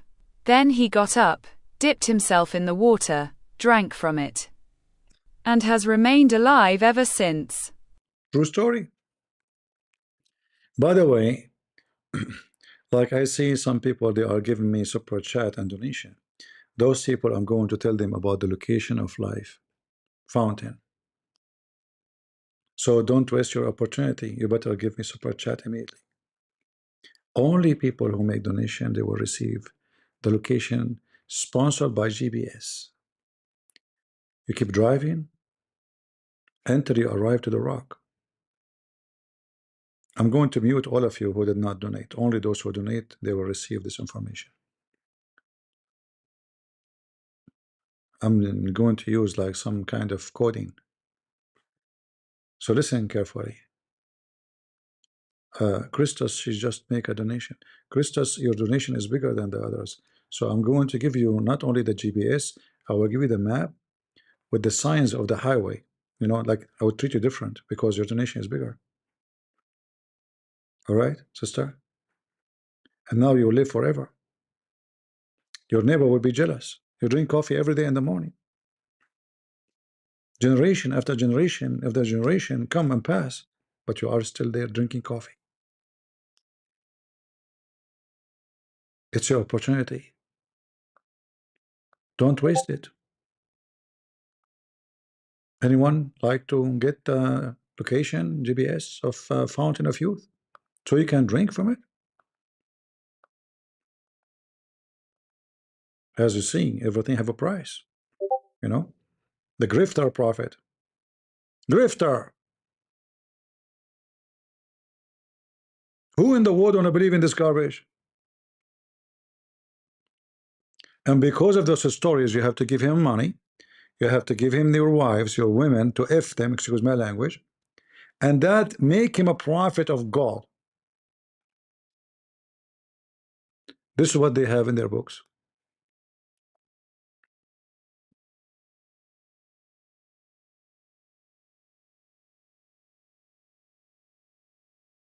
Now, why the Imam al-Mahdi, he refused to drink from the fountain of youth? Story is getting complicated.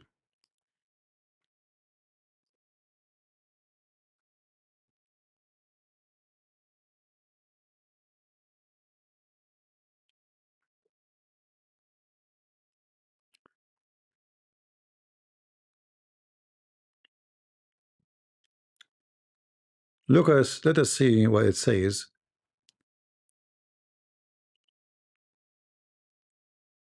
here.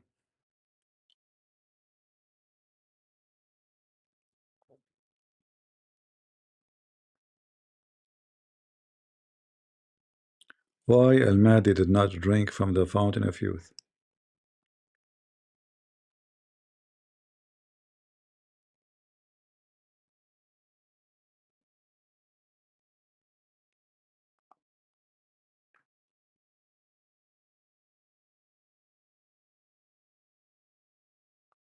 That's a good question, actually. Let us take this part here.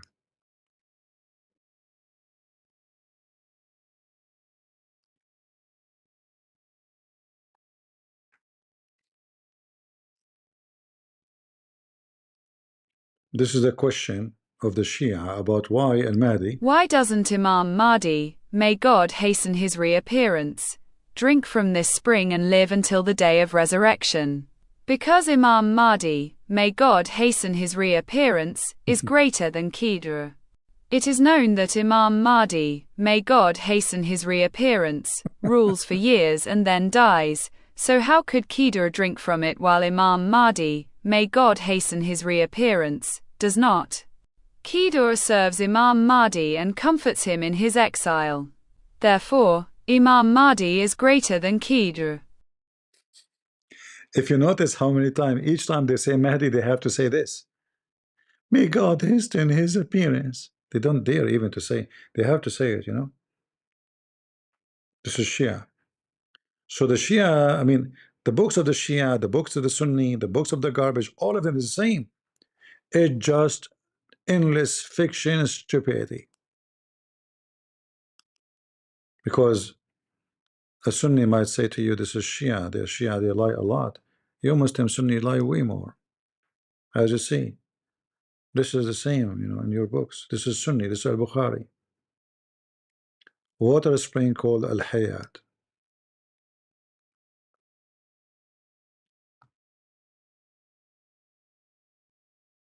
Do we have any Muhammadan want to say anything? See how the coward they are? They knew they cannot explain this garbage. So they sleep on it.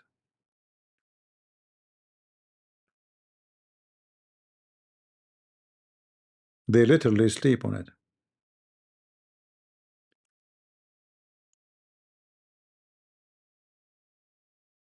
Any Muhammadan?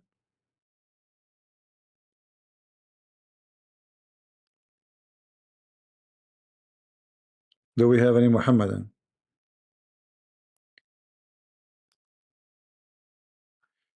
We have Antrashok, whatever his name. You want to come to speak on the stage, my friend? Are you a Muslim? Is he still in the chat? I look like he left. Who is a Muslim would like? I don't see your name. I don't know. Where is your name in the? I'm looking at the the people and I don't see your name.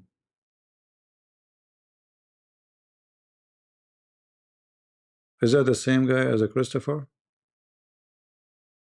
The mentally ill person?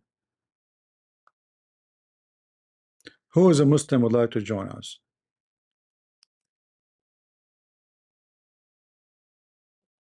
How truthful those stories. Aren't you Muslims ashamed of your garbage?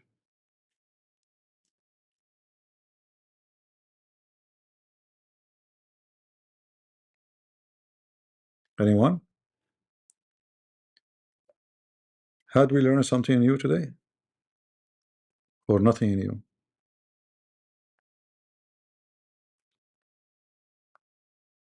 I hope you are taking notes and you are learning something. Because a day goes without learning something is a waste. Truly, it's a waste. Right? Knowledge is very important gift. God, He provide us. Sometimes it can be a silly knowledge. Maybe you say this is silly. But no, you can change the life of a human being. If you ever met someone who's a Muslim, or someone want to convert to Islam, by showing them those references, there's no way a human being, he have a brain, he will accept this.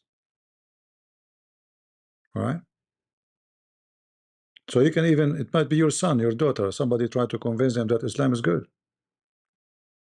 Those stories, they cannot deny it. This is Quran, this is Hadith, this is Muhammad talking, this is authentic. That's why we are sharing those with you because they are very important. Exactly. Not knowing the truth is ignoring the truth. I agree with you. And many of us actually, we think something is very silly to learn, so we ignore it. But one day, what you will do, uh, if your son come to you and he says, I converted to Islam, why? Because you ignore it. You thought you never need such a stupid story. I mean, this is stupid. I agree. It's a stupid story. Why I need to learn about it? But guess what? There's people who they are very naive. And human being, they go through stages. Like a young person, he's naive as a, the more he get older, the more he will have experience. So all of us, we go through a naive era in our life. Let's say a dark era in our life. We will be an easy fish to be hunted, especially when you are young. Especially if you grow in a family, they never care for God, never taught about God, they never knows about the enemy, the devil. Many Christians, they teach you about Jesus, but they don't teach their kids about Satan and how to debunk Satan, because Satan will ask you questions. Satan, he even debated Jesus. Is that correct? If you are the son of God, throw yourself. Satan trying Jesus himself. So how about you? So earning knowledge is a priceless, and you never know when you need it. If you don't have knowledge, it's like a person, he have a gun, but he never bought an ammunition because he's ignorant. He think the gun can function without the ammunition. We don't have bullets.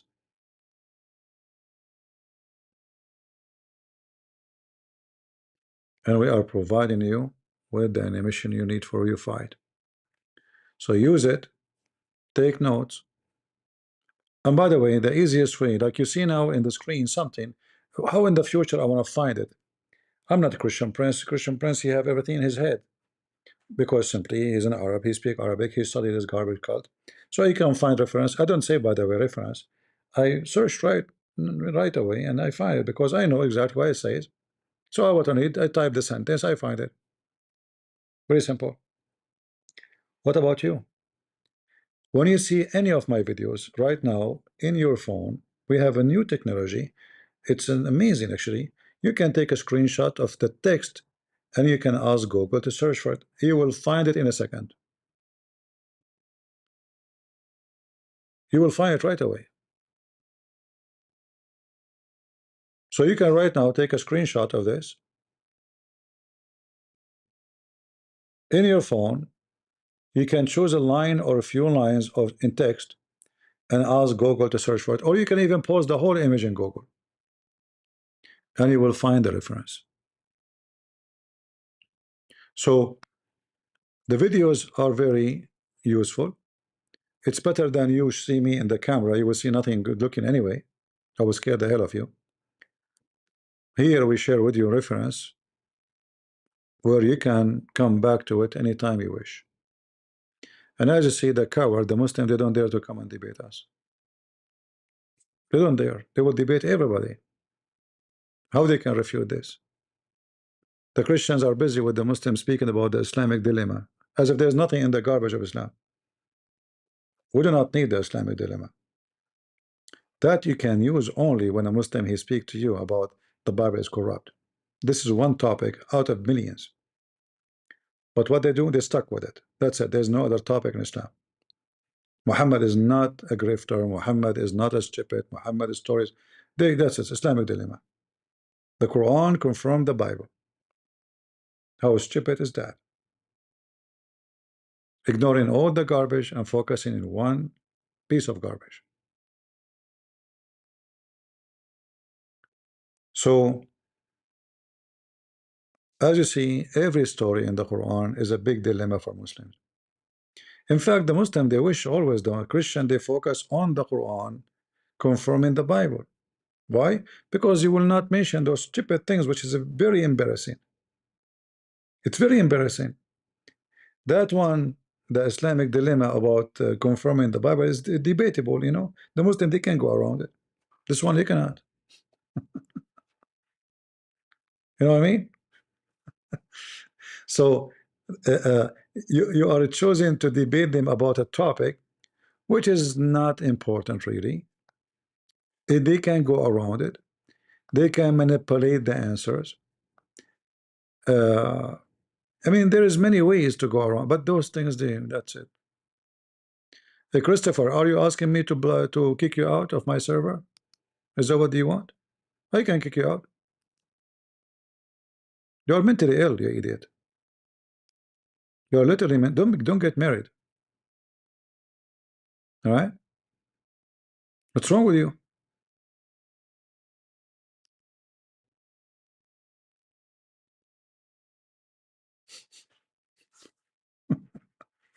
This guy is spamming the chat. All right. Anyone have a question for me? We will not continue because that's enough for now. I mean, too much information. Maybe we can continue tomorrow and we can finish the story more with more details, and you can take notes. It's always important to take those stories into very serious consideration to be part of your knowledge, because those they can change the life of a human being. There's no human being, he have little brain, he will accept such a garbage. So we mention them for a reason, because it's very easy to use them to convince anyone that Muhammad is a grifter. He is from GoFundMe group. You know the GoFundMe group where they are scamming everybody? Muhammad, at that time, there's no GoFundMe website. He made himself the website. So he told those, you know, uh, uh, naive stories, and by telling those stories, uh, he became the website for donation. You know, donate to me, I'm the prophet. Give me your women, I'm the prophet. Allah favor me, I'm the prophet. I can tell you stories you never heard before. I'm the prophet. I can amaze you with the garbage I have. I'm the prophet.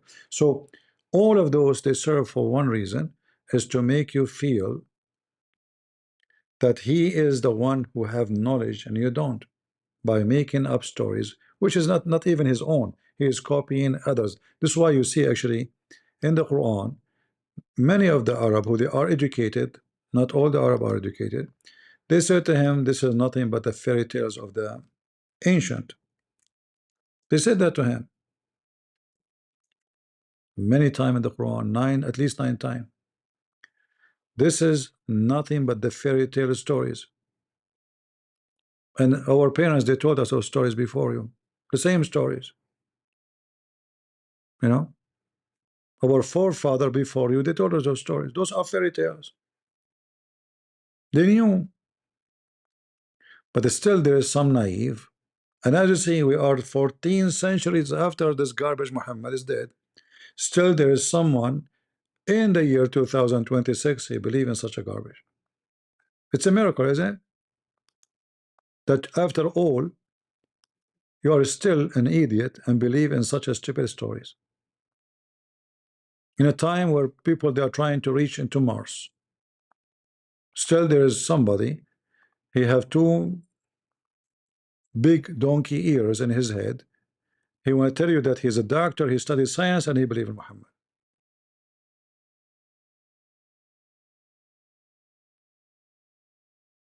All right, Allah is a grifter, Muhammad is a grifter, and there's many Christians are grifters too. And I'm going always to warn you about those Christians. Be careful, my friend. We are here to fight the grifters, and Muhammad is one of them. So don't let Christian grifters, who they are fake Christians, scam you. I warn you. Not everyone open GoFundMe, you go like crazy and you send your money. There's people who they are poor. There's homeless. There's orphans. There's people their parents die at war. Those are the one who need your support. All of those Christians, they live in America or in Europe. They are wealthy by birth because you are blessed when you live in those countries. You will not go hungry. If you have extra money, There's kids. They are desperate for your help. There's people losing their houses. There's people that are burned alive. Now, as we speak, every day. And what do? You send hundreds of thousands of dollars so someone live in America because somebody posts his address online. I accuse you Christians that you are corrupting Christians, because when you give them money, you are corrupting them. And you are encouraging other Christians, who they are false Christians, to do the same business. Trust me, if they say this GoFundMe once and nobody care, they will never do it again, and nobody will do it again. But when you give tens of thousands and hundreds of thousands of dollars, you are corrupting people. You are encouraging them to be corrupt, and you are inviting more corrupt to join the team. So I will go and open a channel. I will debate the Muslims, and then I will go, me myself, post my address online, and then I go to fund me, and I say to you, hey, the Muslim, they found where I live. Hey, people, help me. I need to go. And then you send me hundreds of thousands of dollars. How easy it is. Is that how easy you make the money, you Christians? Is that how easy they can fool you? Don't corrupt Christians by your action, because you are corrupting them. You are increasing the corruption. There's people deserve help, and there's people don't. Be wise. You've been warned, and I do my part. It's up to you. Those people, they go and they meet Muslims in person. So what the point of posting my address online? They see you in person. If they want to kill you, they can kill you anytime. If you are at risk of Muslims, why you go and meet them? They set up a debate time. People knows, everybody knows he is going to go in this building, and this hour and this moment he will be in the stage. And then they convince you that they are at risk. Do you have a brain?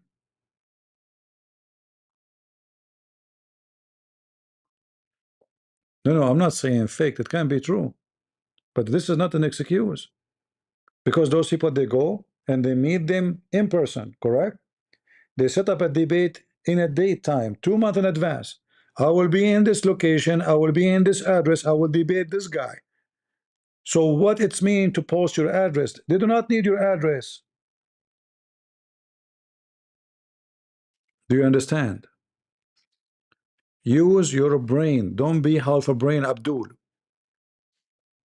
If I say to you, I'm going to meet Uthman in San Diego, Saturday, July, 27. Do you need my? I will be there. I just told everybody I will be there in this day. When we go as a group, Christians, all of them so-called apologetic to the Muslims, mosque inside, in the front of the mosque.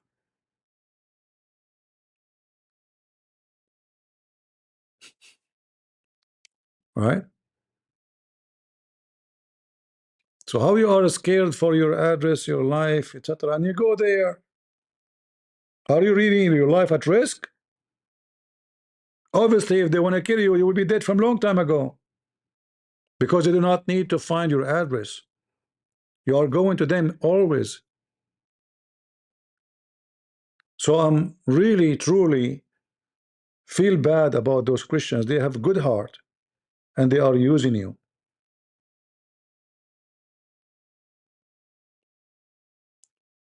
I'm not accusing anyone, but you are corrupting those people. You are encouraging them to corrupt. Like, because now somebody else will say, you know what? Oh, well, if I work for 10 years, I'm not going to make this money. You know what? I'm going to book some Muslims, let them search me. I mean, they know you, they know how you look like, they know your name, etc. They know you, they can find you 2 seconds. And then you make that an excuse to collect a lot of money. So it's up to you. I will keep warning everybody, because I'm very upset from what's going on. We are fighting the grifter Mohammed. But that does not mean we create other grifters from ours. Do you understand? We have a war against the grifters.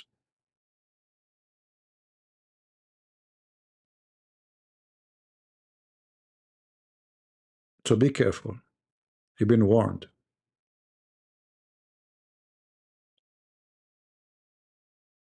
And I did warn you. Anyone have a question?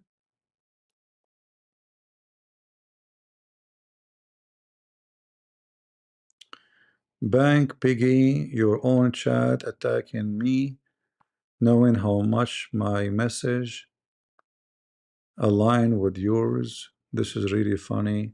My friend, I don't know why people are attacking you. I have no idea. You are saying so. But anyway, just to make it simple, if somebody attacks somebody in the chat, don't complain about it, respond to them. People in the chat, they attack me too. Is that correct, guys? In the chat, in the comment, and this is my channel, I don't block them. If you go to the comment, you will see many, they are angry from me, and they are Christians. So don't be case sensitive. If somebody says something to you, don't cry, respond. Otherwise, you should not be online. Are you saying the Christians is a fraud? No, I did not say that. I said the Christians have a very good heart. I said some he claimed to be Christians, they are frauding Christians. I did not even give names. You never heard of a guy, his name, what his name, Dollar, last name Dollar? The Lord told me to buy a private jet. You never heard?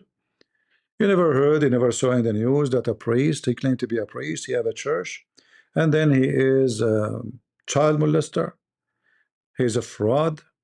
He have hundreds of millions of dollars in his bank account. You never heard? What does that have to do with the Christians? Those are not Christians.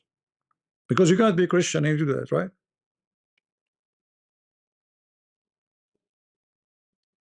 Do I agree? You can't be Christian and you fraud even Muslims. Are we allowed to fraud Muslims? No. Are we allowed to fraud Hindus? No. It doesn't matter you fraud who. So the second you fraud others, you are no Christian. Do we agree? A Christian is someone who follows Jesus. As simple as that. Not someone with a cross. Not someone his name is a Christian. So the second you are committing a fraud, any kind of a fraud, you are no Christian. As simple as that. Same time, listen to me. If somebody disagree with you in the chat, don't be like, oh, look, CP, they are doing this to me, my friend. Respond to them. If you go in my YouTube, each time somebody attack me, I pin his message. Is that correct, guys? If somebody attack me, what I do? I pin his message to the top. You can go right now to the previous video. I pin it. I don't cry. I respond. And I wanted people to see what this guy is saying, the bad things about me. Is that true? Saying bad things about me doesn't scare me.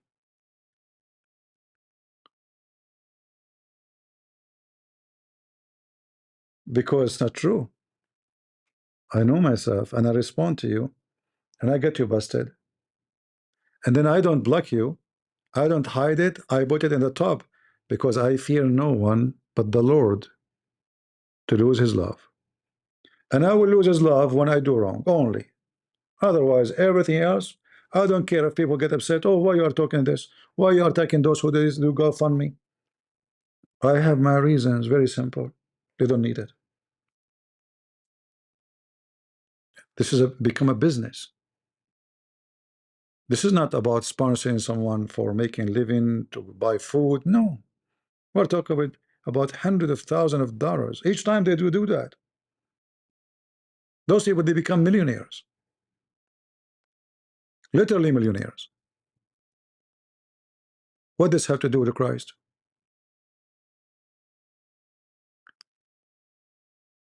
You remember when Muhammad he says, who want to give Allah a mortgage, and then Allah will multiply it for you?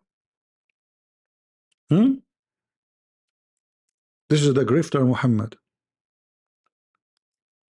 Who wanna give Allah, a godly loan? Okay, if we give you a loan, what will happen? Allah will multiply it for you. So now the people, they start bringing money to Muhammad. You will see the Muslims when they ask people to donate, and they are grifting the Muslims, like those famous ones. They use those verses. At that time, the money goes to Muhammad. Muhammad is gone. Well, we take the money. We use those verses.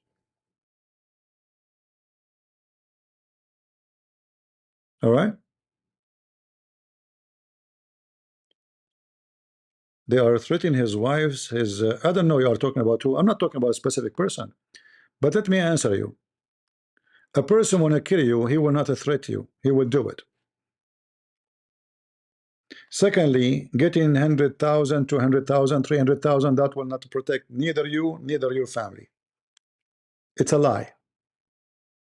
So what does have to do? So I'm not going to be a Christian Prince no more. They can find me second day. You move to a different place, they can find you because they know your name. They know everything about you. So it's just another excuse. And if they want you dead, they will go to you. You are the one who is insulting Muhammad, right? And you go and you meet them, and you go and you debate them. Stop being stupid, emotional.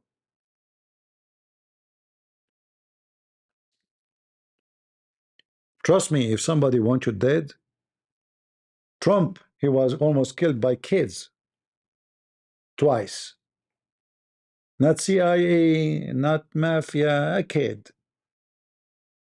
Almost he got him killed. Oh, what they need to know is where you will be tomorrow.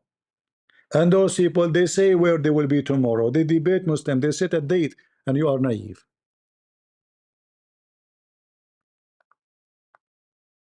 Literally, you are naive.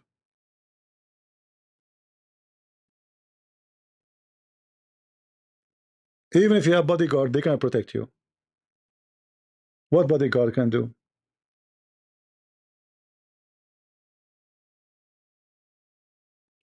Are you going to have like 500 men around you and they close the street from far distance? So all of this is a joke. Playing emotional and getting your money. I got threatened, for how long they want to kill me supposedly. I say supposedly because I don't believe they mean it. Because if they mean it, I will be dead. I mean, when those guys were, when I was attacking Islam, I mean, at that time there was nobody. Nobody. I am still alive. I never go on GoFundMe. Why I don't do that?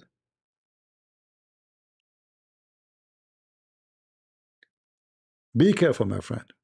I warn you. I'm not mentioning any name. I never said this guy or that guy. But I say to you that there's no excuse for those people to collect that money. For a very simple reason. Tomorrow, next week, you will see them go and debating Muslims in person.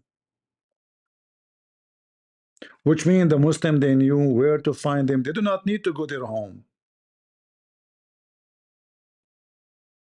Do you understand? So if I go and I meet them, and still I go out safe, that means my life is not at risk. As simple as that.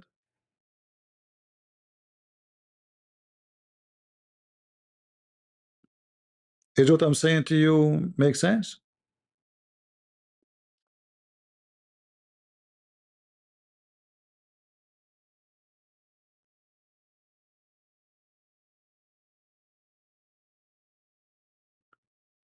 My friend, somebody threatening your family is not an excuse for GoFundMe, especially we are talking about a lot of money. You want to move from a place to place, you can do it in a few thousands. And I'm not talking about this guy, you mentioned his name. We have people, they are doing GoFundMe every few weeks. For any reason. They want to buy a book, GoFundMe. We want to fly this place, GoFundMe. I want to expand my ministry, GoFundMe. I want to buy a car, GoFundMe. They killed Charlie Kirk, GoFundMe. Because now I'm at risk, you know. They killed Charlie, so I'm at risk. So you want to argue, it's up to you. But those people, they go and meet Muslims in person. I will believe them really if they are people who don't and they ever met Muslims in person debating them. And now they knew and they are going after them. But you go and meet them, and tomorrow you will go and meet them. Are they going to stop going in person? No.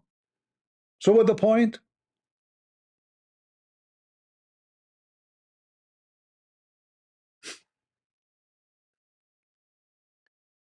You are giving them even your phone number. Imagine they share their phone number with those Abdul.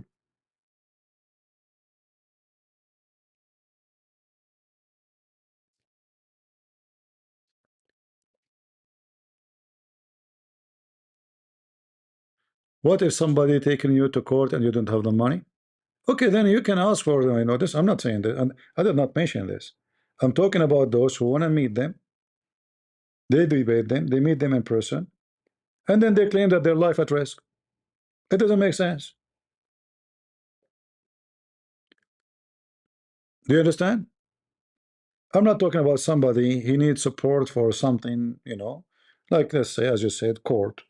It costs a lot of money. And even that person, by the way, uh, if he checked with his lawyer and he said to him it cost you 20,000, you open GoFundMe, says I need 20,000. When 20,000 reach, you close it. You don't leave it open, because when you leave it open, it's obviously you want more. Do I agree? You close it. You said how much you need. Is it open? Is it like millions? I'm not going to argue with you, but I believe, and this is my belief, you don't have to agree with me. They are using you. Not all of them. There's good ones right there. They use GoFundMe too, but only when it is necessary. Is that fair? And you need to ask yourself, how come I am doing this for years and years? I never use GoFundMe. What's wrong with me? I'm rich. I'm a billionaire, maybe. I do not like money, maybe.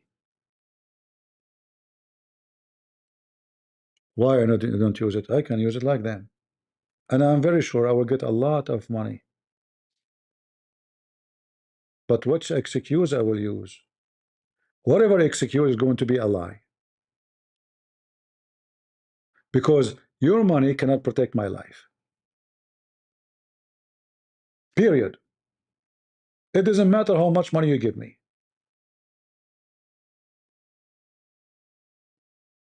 Only foolish one, they think if we give somebody money, he can live.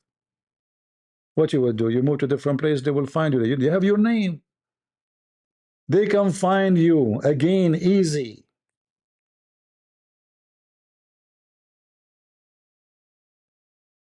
And you go and meet them in person on the top of that.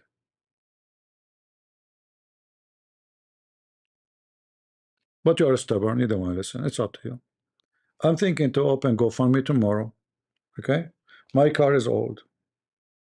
Not fair. If my car is old, I might die in the highway.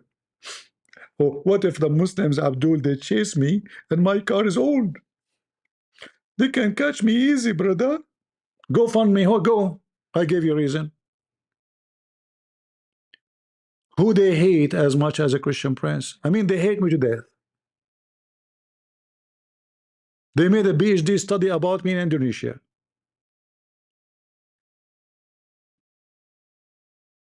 If you are a fool, you're a fool. What I can do?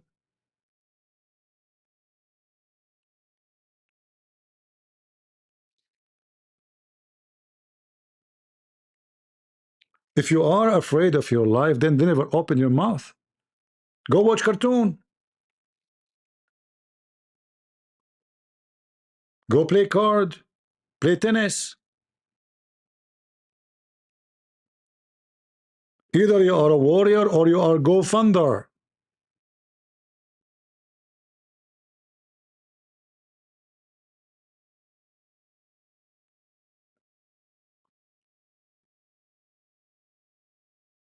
Go check the poor disciple of Jesus, how they die and how much money they have.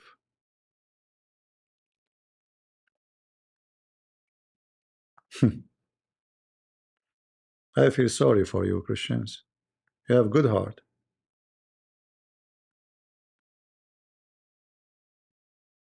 But there is people who really deserve your help. And there's people who don't.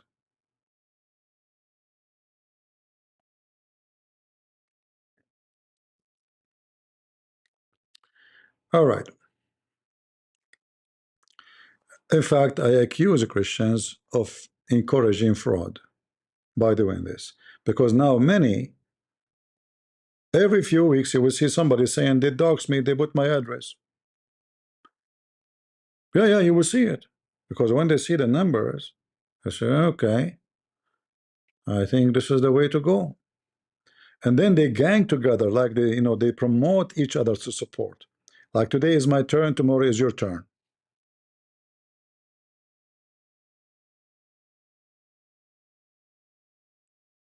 And when you give them money, you are corrupting them. If somebody have cancer, you have cancer, it's very costly. Everybody knows. Even if you are rich, you will be poor. If somebody is being honest with you, says, guys, I want to buy a car. You give it to him. Says, okay, you know what? I want to give this guy, I want to buy him a car. Right? But this is that, then it makes sense. This guy is being honest with you. He says, okay, I want, you know what? I want to go vacation. I want to have fun. Who want to have fun? Me. And then you are willingly, you do that. Okay. But the excuses is used by many Christians doesn't make sense. Do you understand me?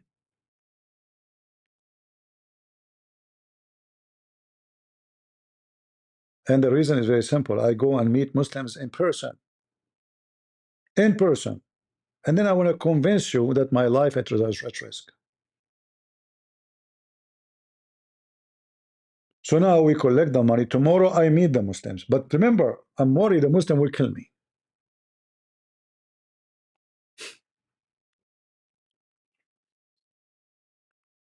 I don't want to use words will offend you, but I love you all. I care for you. It's sad to see this.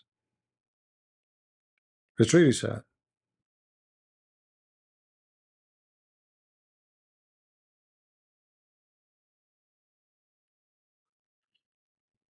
All right. Any question?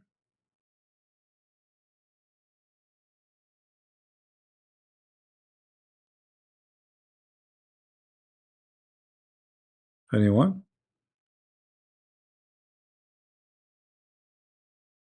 Do you remember when they asked even Christian to go fund me for Lubna? Who is Lubna? She's a Muslim. She defended Islam. She never became a Christian. She have support from the British government. She's not homeless. She gets salary. And what those grifters they do? Go fund me. To who? To a Muslim women. We have a Christian women, they are dying in the Middle East. The Christian women get kidnapped. Go and see how the Christian live in Pakistan. Lubna, who live in England, need GoFundMe. From who? From the Christian. And the Christian go and give her thousands and thousands. Shameful people. They play with your emotion. They make you support the one who don't deserve support.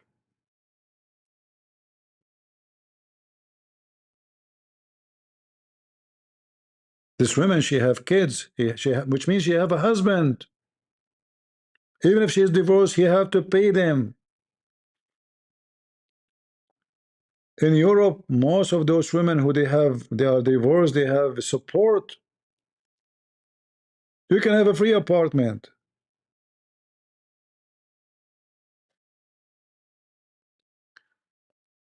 Uh,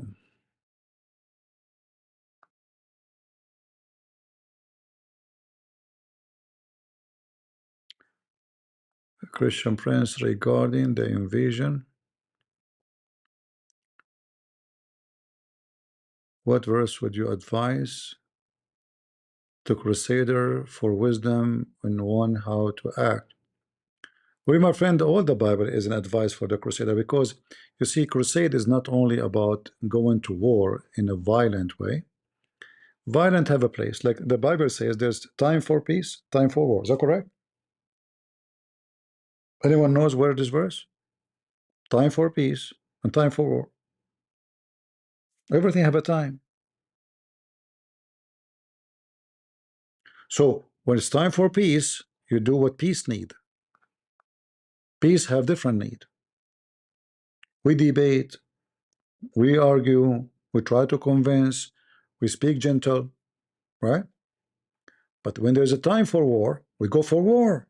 There's no question about it. There's no need. The wisdom is that God, He did not told you, He would never told you to be coward. And some Christians, sadly, they use certain verses from the Bible to make you sound like a coward. They try to make Jesus as someone who is disconnected with reality. But remember, God of the Old Testament is the same God of the New Testament. We don't have two gods. It's the same exact one. You go to war, I will be with you, the Lord said. Even He commanded him to. Even when Jesus says, the one who live by the sword shall die. Jesus told you that the one who live by the sword should be punished by the sword. What the Christian they do? They say, oh, He told Peter not to use his sword. No, you're just ignorant. He just told Peter because he is the one who started using the sword. It was Peter who started using the sword. So Christ, He said to Peter, the one who start using the sword, by the sword shall die. It's you who started it. Put your sword back. It's not the soldiers. Do you notice that the soldier did not attack Peter? Was Peter hurt? No. Injured? No. It was Peter who took the sword and he jumped to defend Jesus by sword. So Jesus said to him, the one who lived by the sword, by the sword. This is from the Old Testament too. What the punishment for a murderer in the Old Testament? To be killed. Is that correct? Was God wrong? The one who killed shall be killed. Which means he lived by the sword shall die. Are you with me?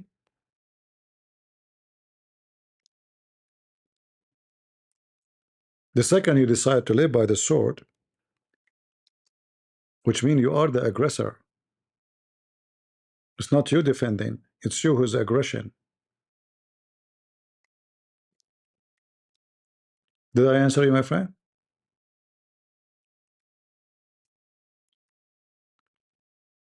Now we can quote tons of verses from the Bible, right? But I think this is enough to, the many Christians, they use the same verse where Jesus says to Peter that they switch it, they make it the opposite, that you cannot use the violent. Well, your Lord Messiah himself, he did use violence, and he will use violence when he come back. What is hell? What is hell? Hell is a pure violence. It's a torture.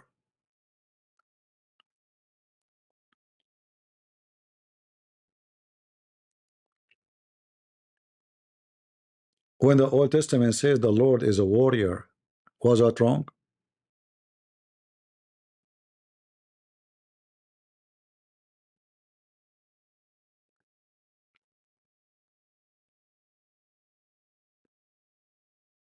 All right. When God, he says to the Jews, the Lord your God is the one who goes with you. to fight for you. Not only goes with you and to fight for you. We're talking about real war. We're talking about the debate, right?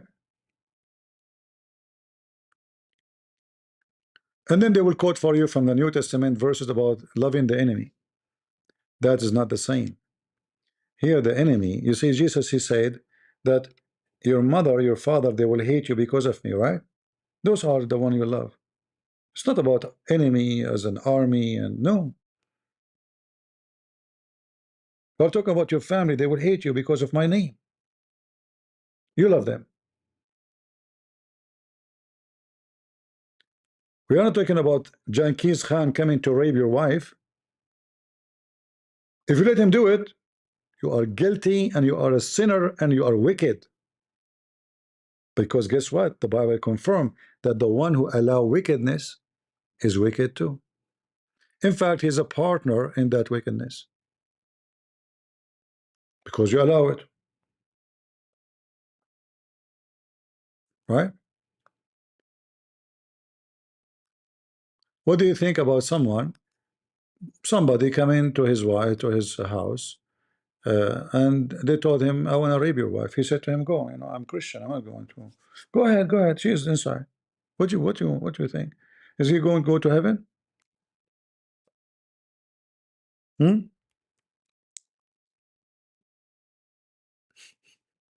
He have no place in heaven, right?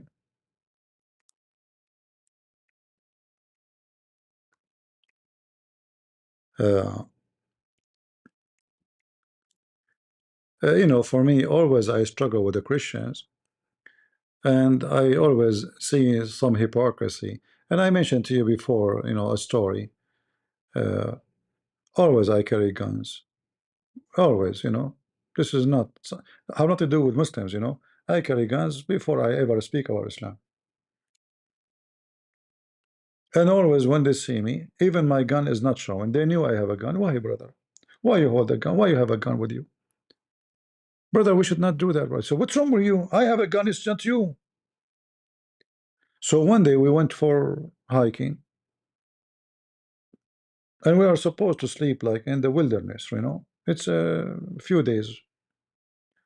And then suddenly we start hearing, wolves, and they are getting close to us. It was night. And right away, all of them, they said to me, oh, you have your gun with you? I said, what? He said, you have your gun with you, right? I said, yeah, but I have one bullet. He said, what? You have one bullet? For sure, I'm making mockery. They torture me. They make fun of me. Each time they see me,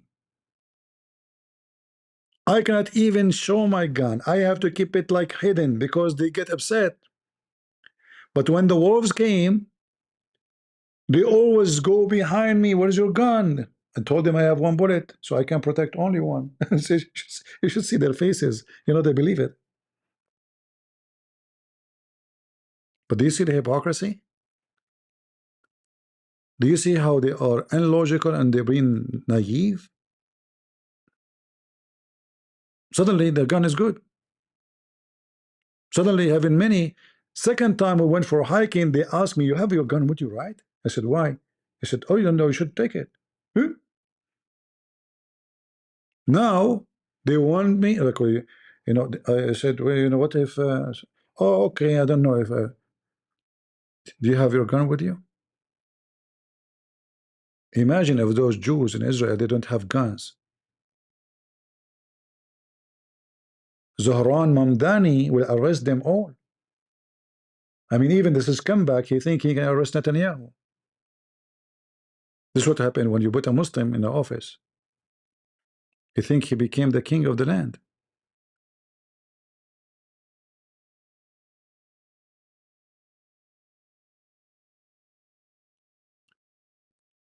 What is important when you do violence to defend yourself is not to be evil. There's different, by the way. We can defend ourselves, but we don't do evil. So you don't go and rape them. We don't rape a woman. because her husband did something to you. You don't. This is evil.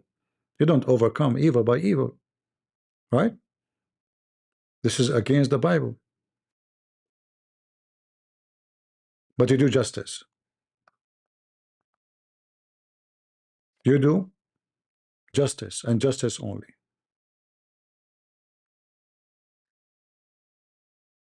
So the one who commit a crime, he pay for his crime, not his daughter. All right.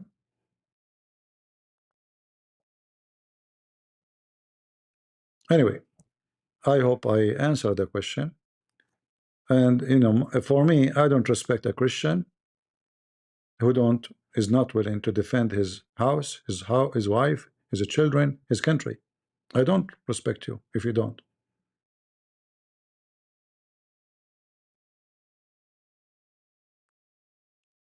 This is my opinion to you. I'm just being honest with you. If I have a daughter and her husband will never carry a gun, will never defend his house, I will never even let him marry her, if it's up to me. Unfathomable. What you think will happen with Iran in the near future? Well, you know, we do not know, because you know this will depend in how much Trump, let us say, situation is stable. Because you know, in America we don't have dictatorship, and he have a limit with how far he can go. And you know, there's many in congressmen in USA, sadly, they are even support the enemy against us. Can you believe it? So it's about how much patient they can be. If the arena willing to be, let us say, to get being beaten every day for the coming 6 months, they will not lose the war. You know, they will lose a lot, but they will not lose everything, because you know, and those people, they are willing to, you know, to lose, sacrifice a lot. Remember, those people, they have a war with Saddam Hussein for 9 years. All right. I mentioned before, the only way for Trump to finish this is to make the whole country go dark. When there's no electricity, nobody support the government. It doesn't matter what it doesn't matter. You bring Allah, not Allah, Muhammad. When it is 40 degree, there's no refrigerator, there's no air condition, there's no water. Every citizen will eat you alive. Nobody will support the mullahs of Allah. So Trump is wasting time. I mentioned many times the solution is going to be very, very clear. Those people, they can go for a long time in war. They are willing to lose hundreds of thousands of human beings. It doesn't make any difference for them. Trust me. In the war with Saddam Hussein, I think they lost you know, more than 2 million. It doesn't affect them. Same for the Iraqi. That's not what going to affect them. But when you know, we are you know, this is a very hot country. It's very cold too. Very hot, very cold. So it doesn't matter. You do it. It's winter. It is summer. The result is severe. So as long they have electricity, as long they have energy, as long they have water running, then the country can stay, and they can, you know, oppose Trump. So Trump right now is wasting time. He's wasting time, wasting resource, and this is what he did actually. He did, accept ceasefire so they can rearm themselves, and now they have even better weapon. Look like they brought more and more advanced weapon from China and North Korea. So he was an idiot. All right.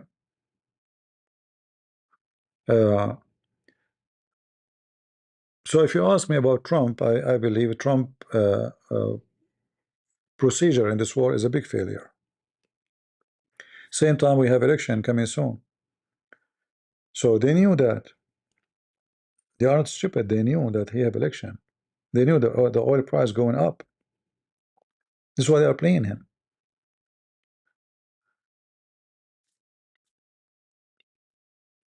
And the Trump, it's obviously he don't want to go to war. He's just trying to force them to agree. That's all. They knew that. They knew he have limited time. They knew he have limited in what he can do. He cannot do invasion. He might occupy an island, but that will make the soldiers target. Right now, we lost 16 soldiers, right? Now, for sure, 16 soldiers is nothing compared to a war. It's a war. But in America, 16 soldiers is a lot. So the more he lose soldiers, the more the, let us say, the price is getting higher. Uh,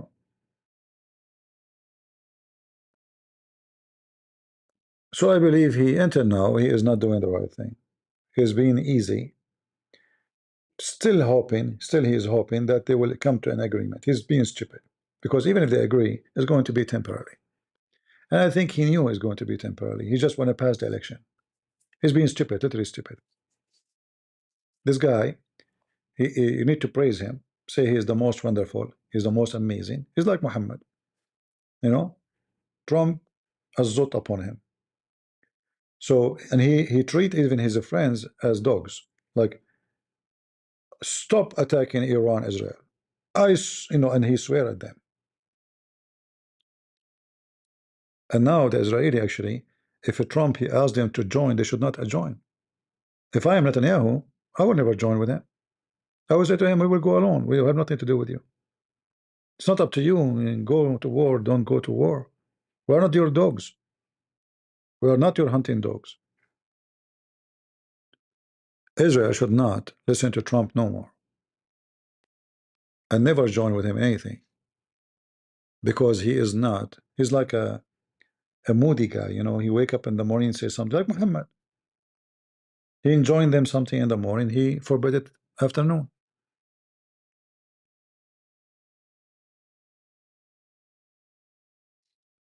We wanted him to win. We wanted him to be successful, but he is doing stupid things.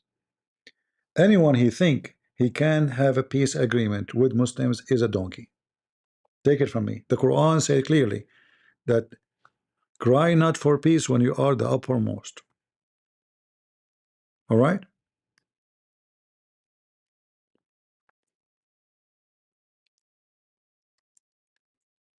It's forbidden for them to cry for peace. So when they sign a peace with you, it is going to be temporarily until they are the uppermost. All those countries who sign peace agreement with Israel, they sign because they cannot beat Israel. But what about tomorrow? As you see, Turkey is keep threatening Israel, but they never do that before because now they are getting stronger. And then what the stupid Trump he do? He gave them the F-35, so they can be really a threat to Israel. He's an idiot. And they will be a threat to Greece and Cyprus. And not only that, actually the stupid Trump, he admit that Turkey said that they will join war with Iran against USA if the Kurdish join the war. Go check it out in the news. This is how stupid this donkey is. He claimed that America now is promoting peace with its strength. So how the Turkish they dare to say that to you, you idiot? So they beg him for the F-35, and in the same time they say to him, if you let the Kurdish join against the regime in Iran, we are going to attack them. Which means we are going to attack USA. We are going to attack your babies. And Trump, he said to you on TV, oh, we told Erdogan not to join the war. You think he's talking about join us? No, join against us. This is how donkey he is. I used to think about him in a different way. But the more you know him, the more you love. In a sad way. Like a dark comedy. All right? But he is what he is, what we can do. We hope for better, but it doesn't sound the better is coming. Not for now. All right? And then you have this J.D. Vance, which is, I mean, imagine J.D. Vance is one of the fan in Andrew Tate in X. I mean, do you see how just what kind of this is the leader we have? He's a fan of Andrew Tate.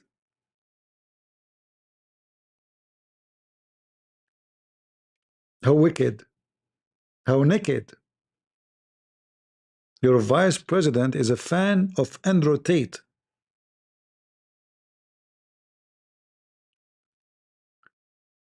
Andrew Tate, he made a big mistake, as long we mention his name. He insulted the sentence. Anyone saw the videos? He said that the sentence have to apologize to him, and he said to him the F word. And the sentence is not an easy cookie, my friend. The sentence can make a lot of things happen. He's a good man. He's not like those, the potatoes of Trump. And Trump have no power over him. And obviously the sentence, he forced Trump to not to protect him this time. And that's why the sentence, he welcomed the marshals in Florida. He gave them the open road. He will be out into England very soon. And nobody can protect him. He will be the joke of everybody. Especially with the evidence that he is doing sexual actions and promoting videos and sexual himself involved in it with little minors, children. 19, they have 19 act, not one, not two, 19 children's in extreme sex. Extreme. I pray that this guy and his kind, they will be punished in a severe way. Because sadly in this time, there's many who think being a pimp is a good thing. Luring women into such a business is a good thing. You know, how in the world you can be Christian and you can listen to this wicked man? When Jesus says to you that the man, he should be the same as a Christ, giving himself to his wife, giving himself to his wife, not luring his wife, not beating his wife, sacrificing yourself to your family. Absolute love. He considered your Lord. He taught you that your women is your church, the same as your church, the same as Christ gave himself to the church, you gave yourself to her. You don't beat her, you don't abuse her, you don't spit on her, you don't make her go naked in front of people. This is all is an act of Satan. And anyone he claimed to be Christian, he denied that. He is wicked, a son of a wicked, which means his father is the devil, not the real father, the human being. As Jesus said, if you are the sons of Abraham, you do the act of Abraham. Do we agree? If you are a person who is a fan of Andrew Tate, you are wicked, I spit on you. And you know what? I will take my spit and wash it after that. Because you are disgusting then. So I want to say thank you guys for being here. I think we have enough for today. I hope we did not hurt the feeling of many, as usual, because always I do. But the truth will hurt, and the truth will set you free. The second you say the truth, you will have a lot of people getting angry. Actually, if you don't say something making people angry, that means you said nothing truthful. It can be you make people angry by saying something a lie. It's true, you know. But if you are truthful, I believe the second you open your mouth, many they will be upset.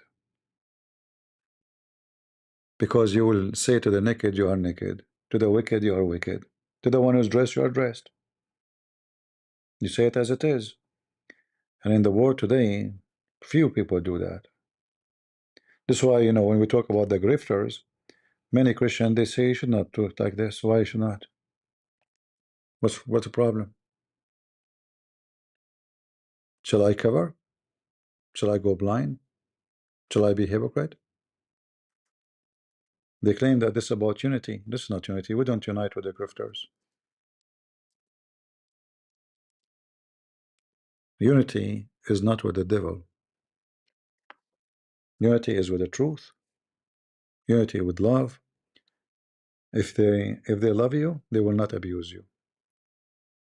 If they love you, they will not use you. If they love you, they will do everything without even asking you.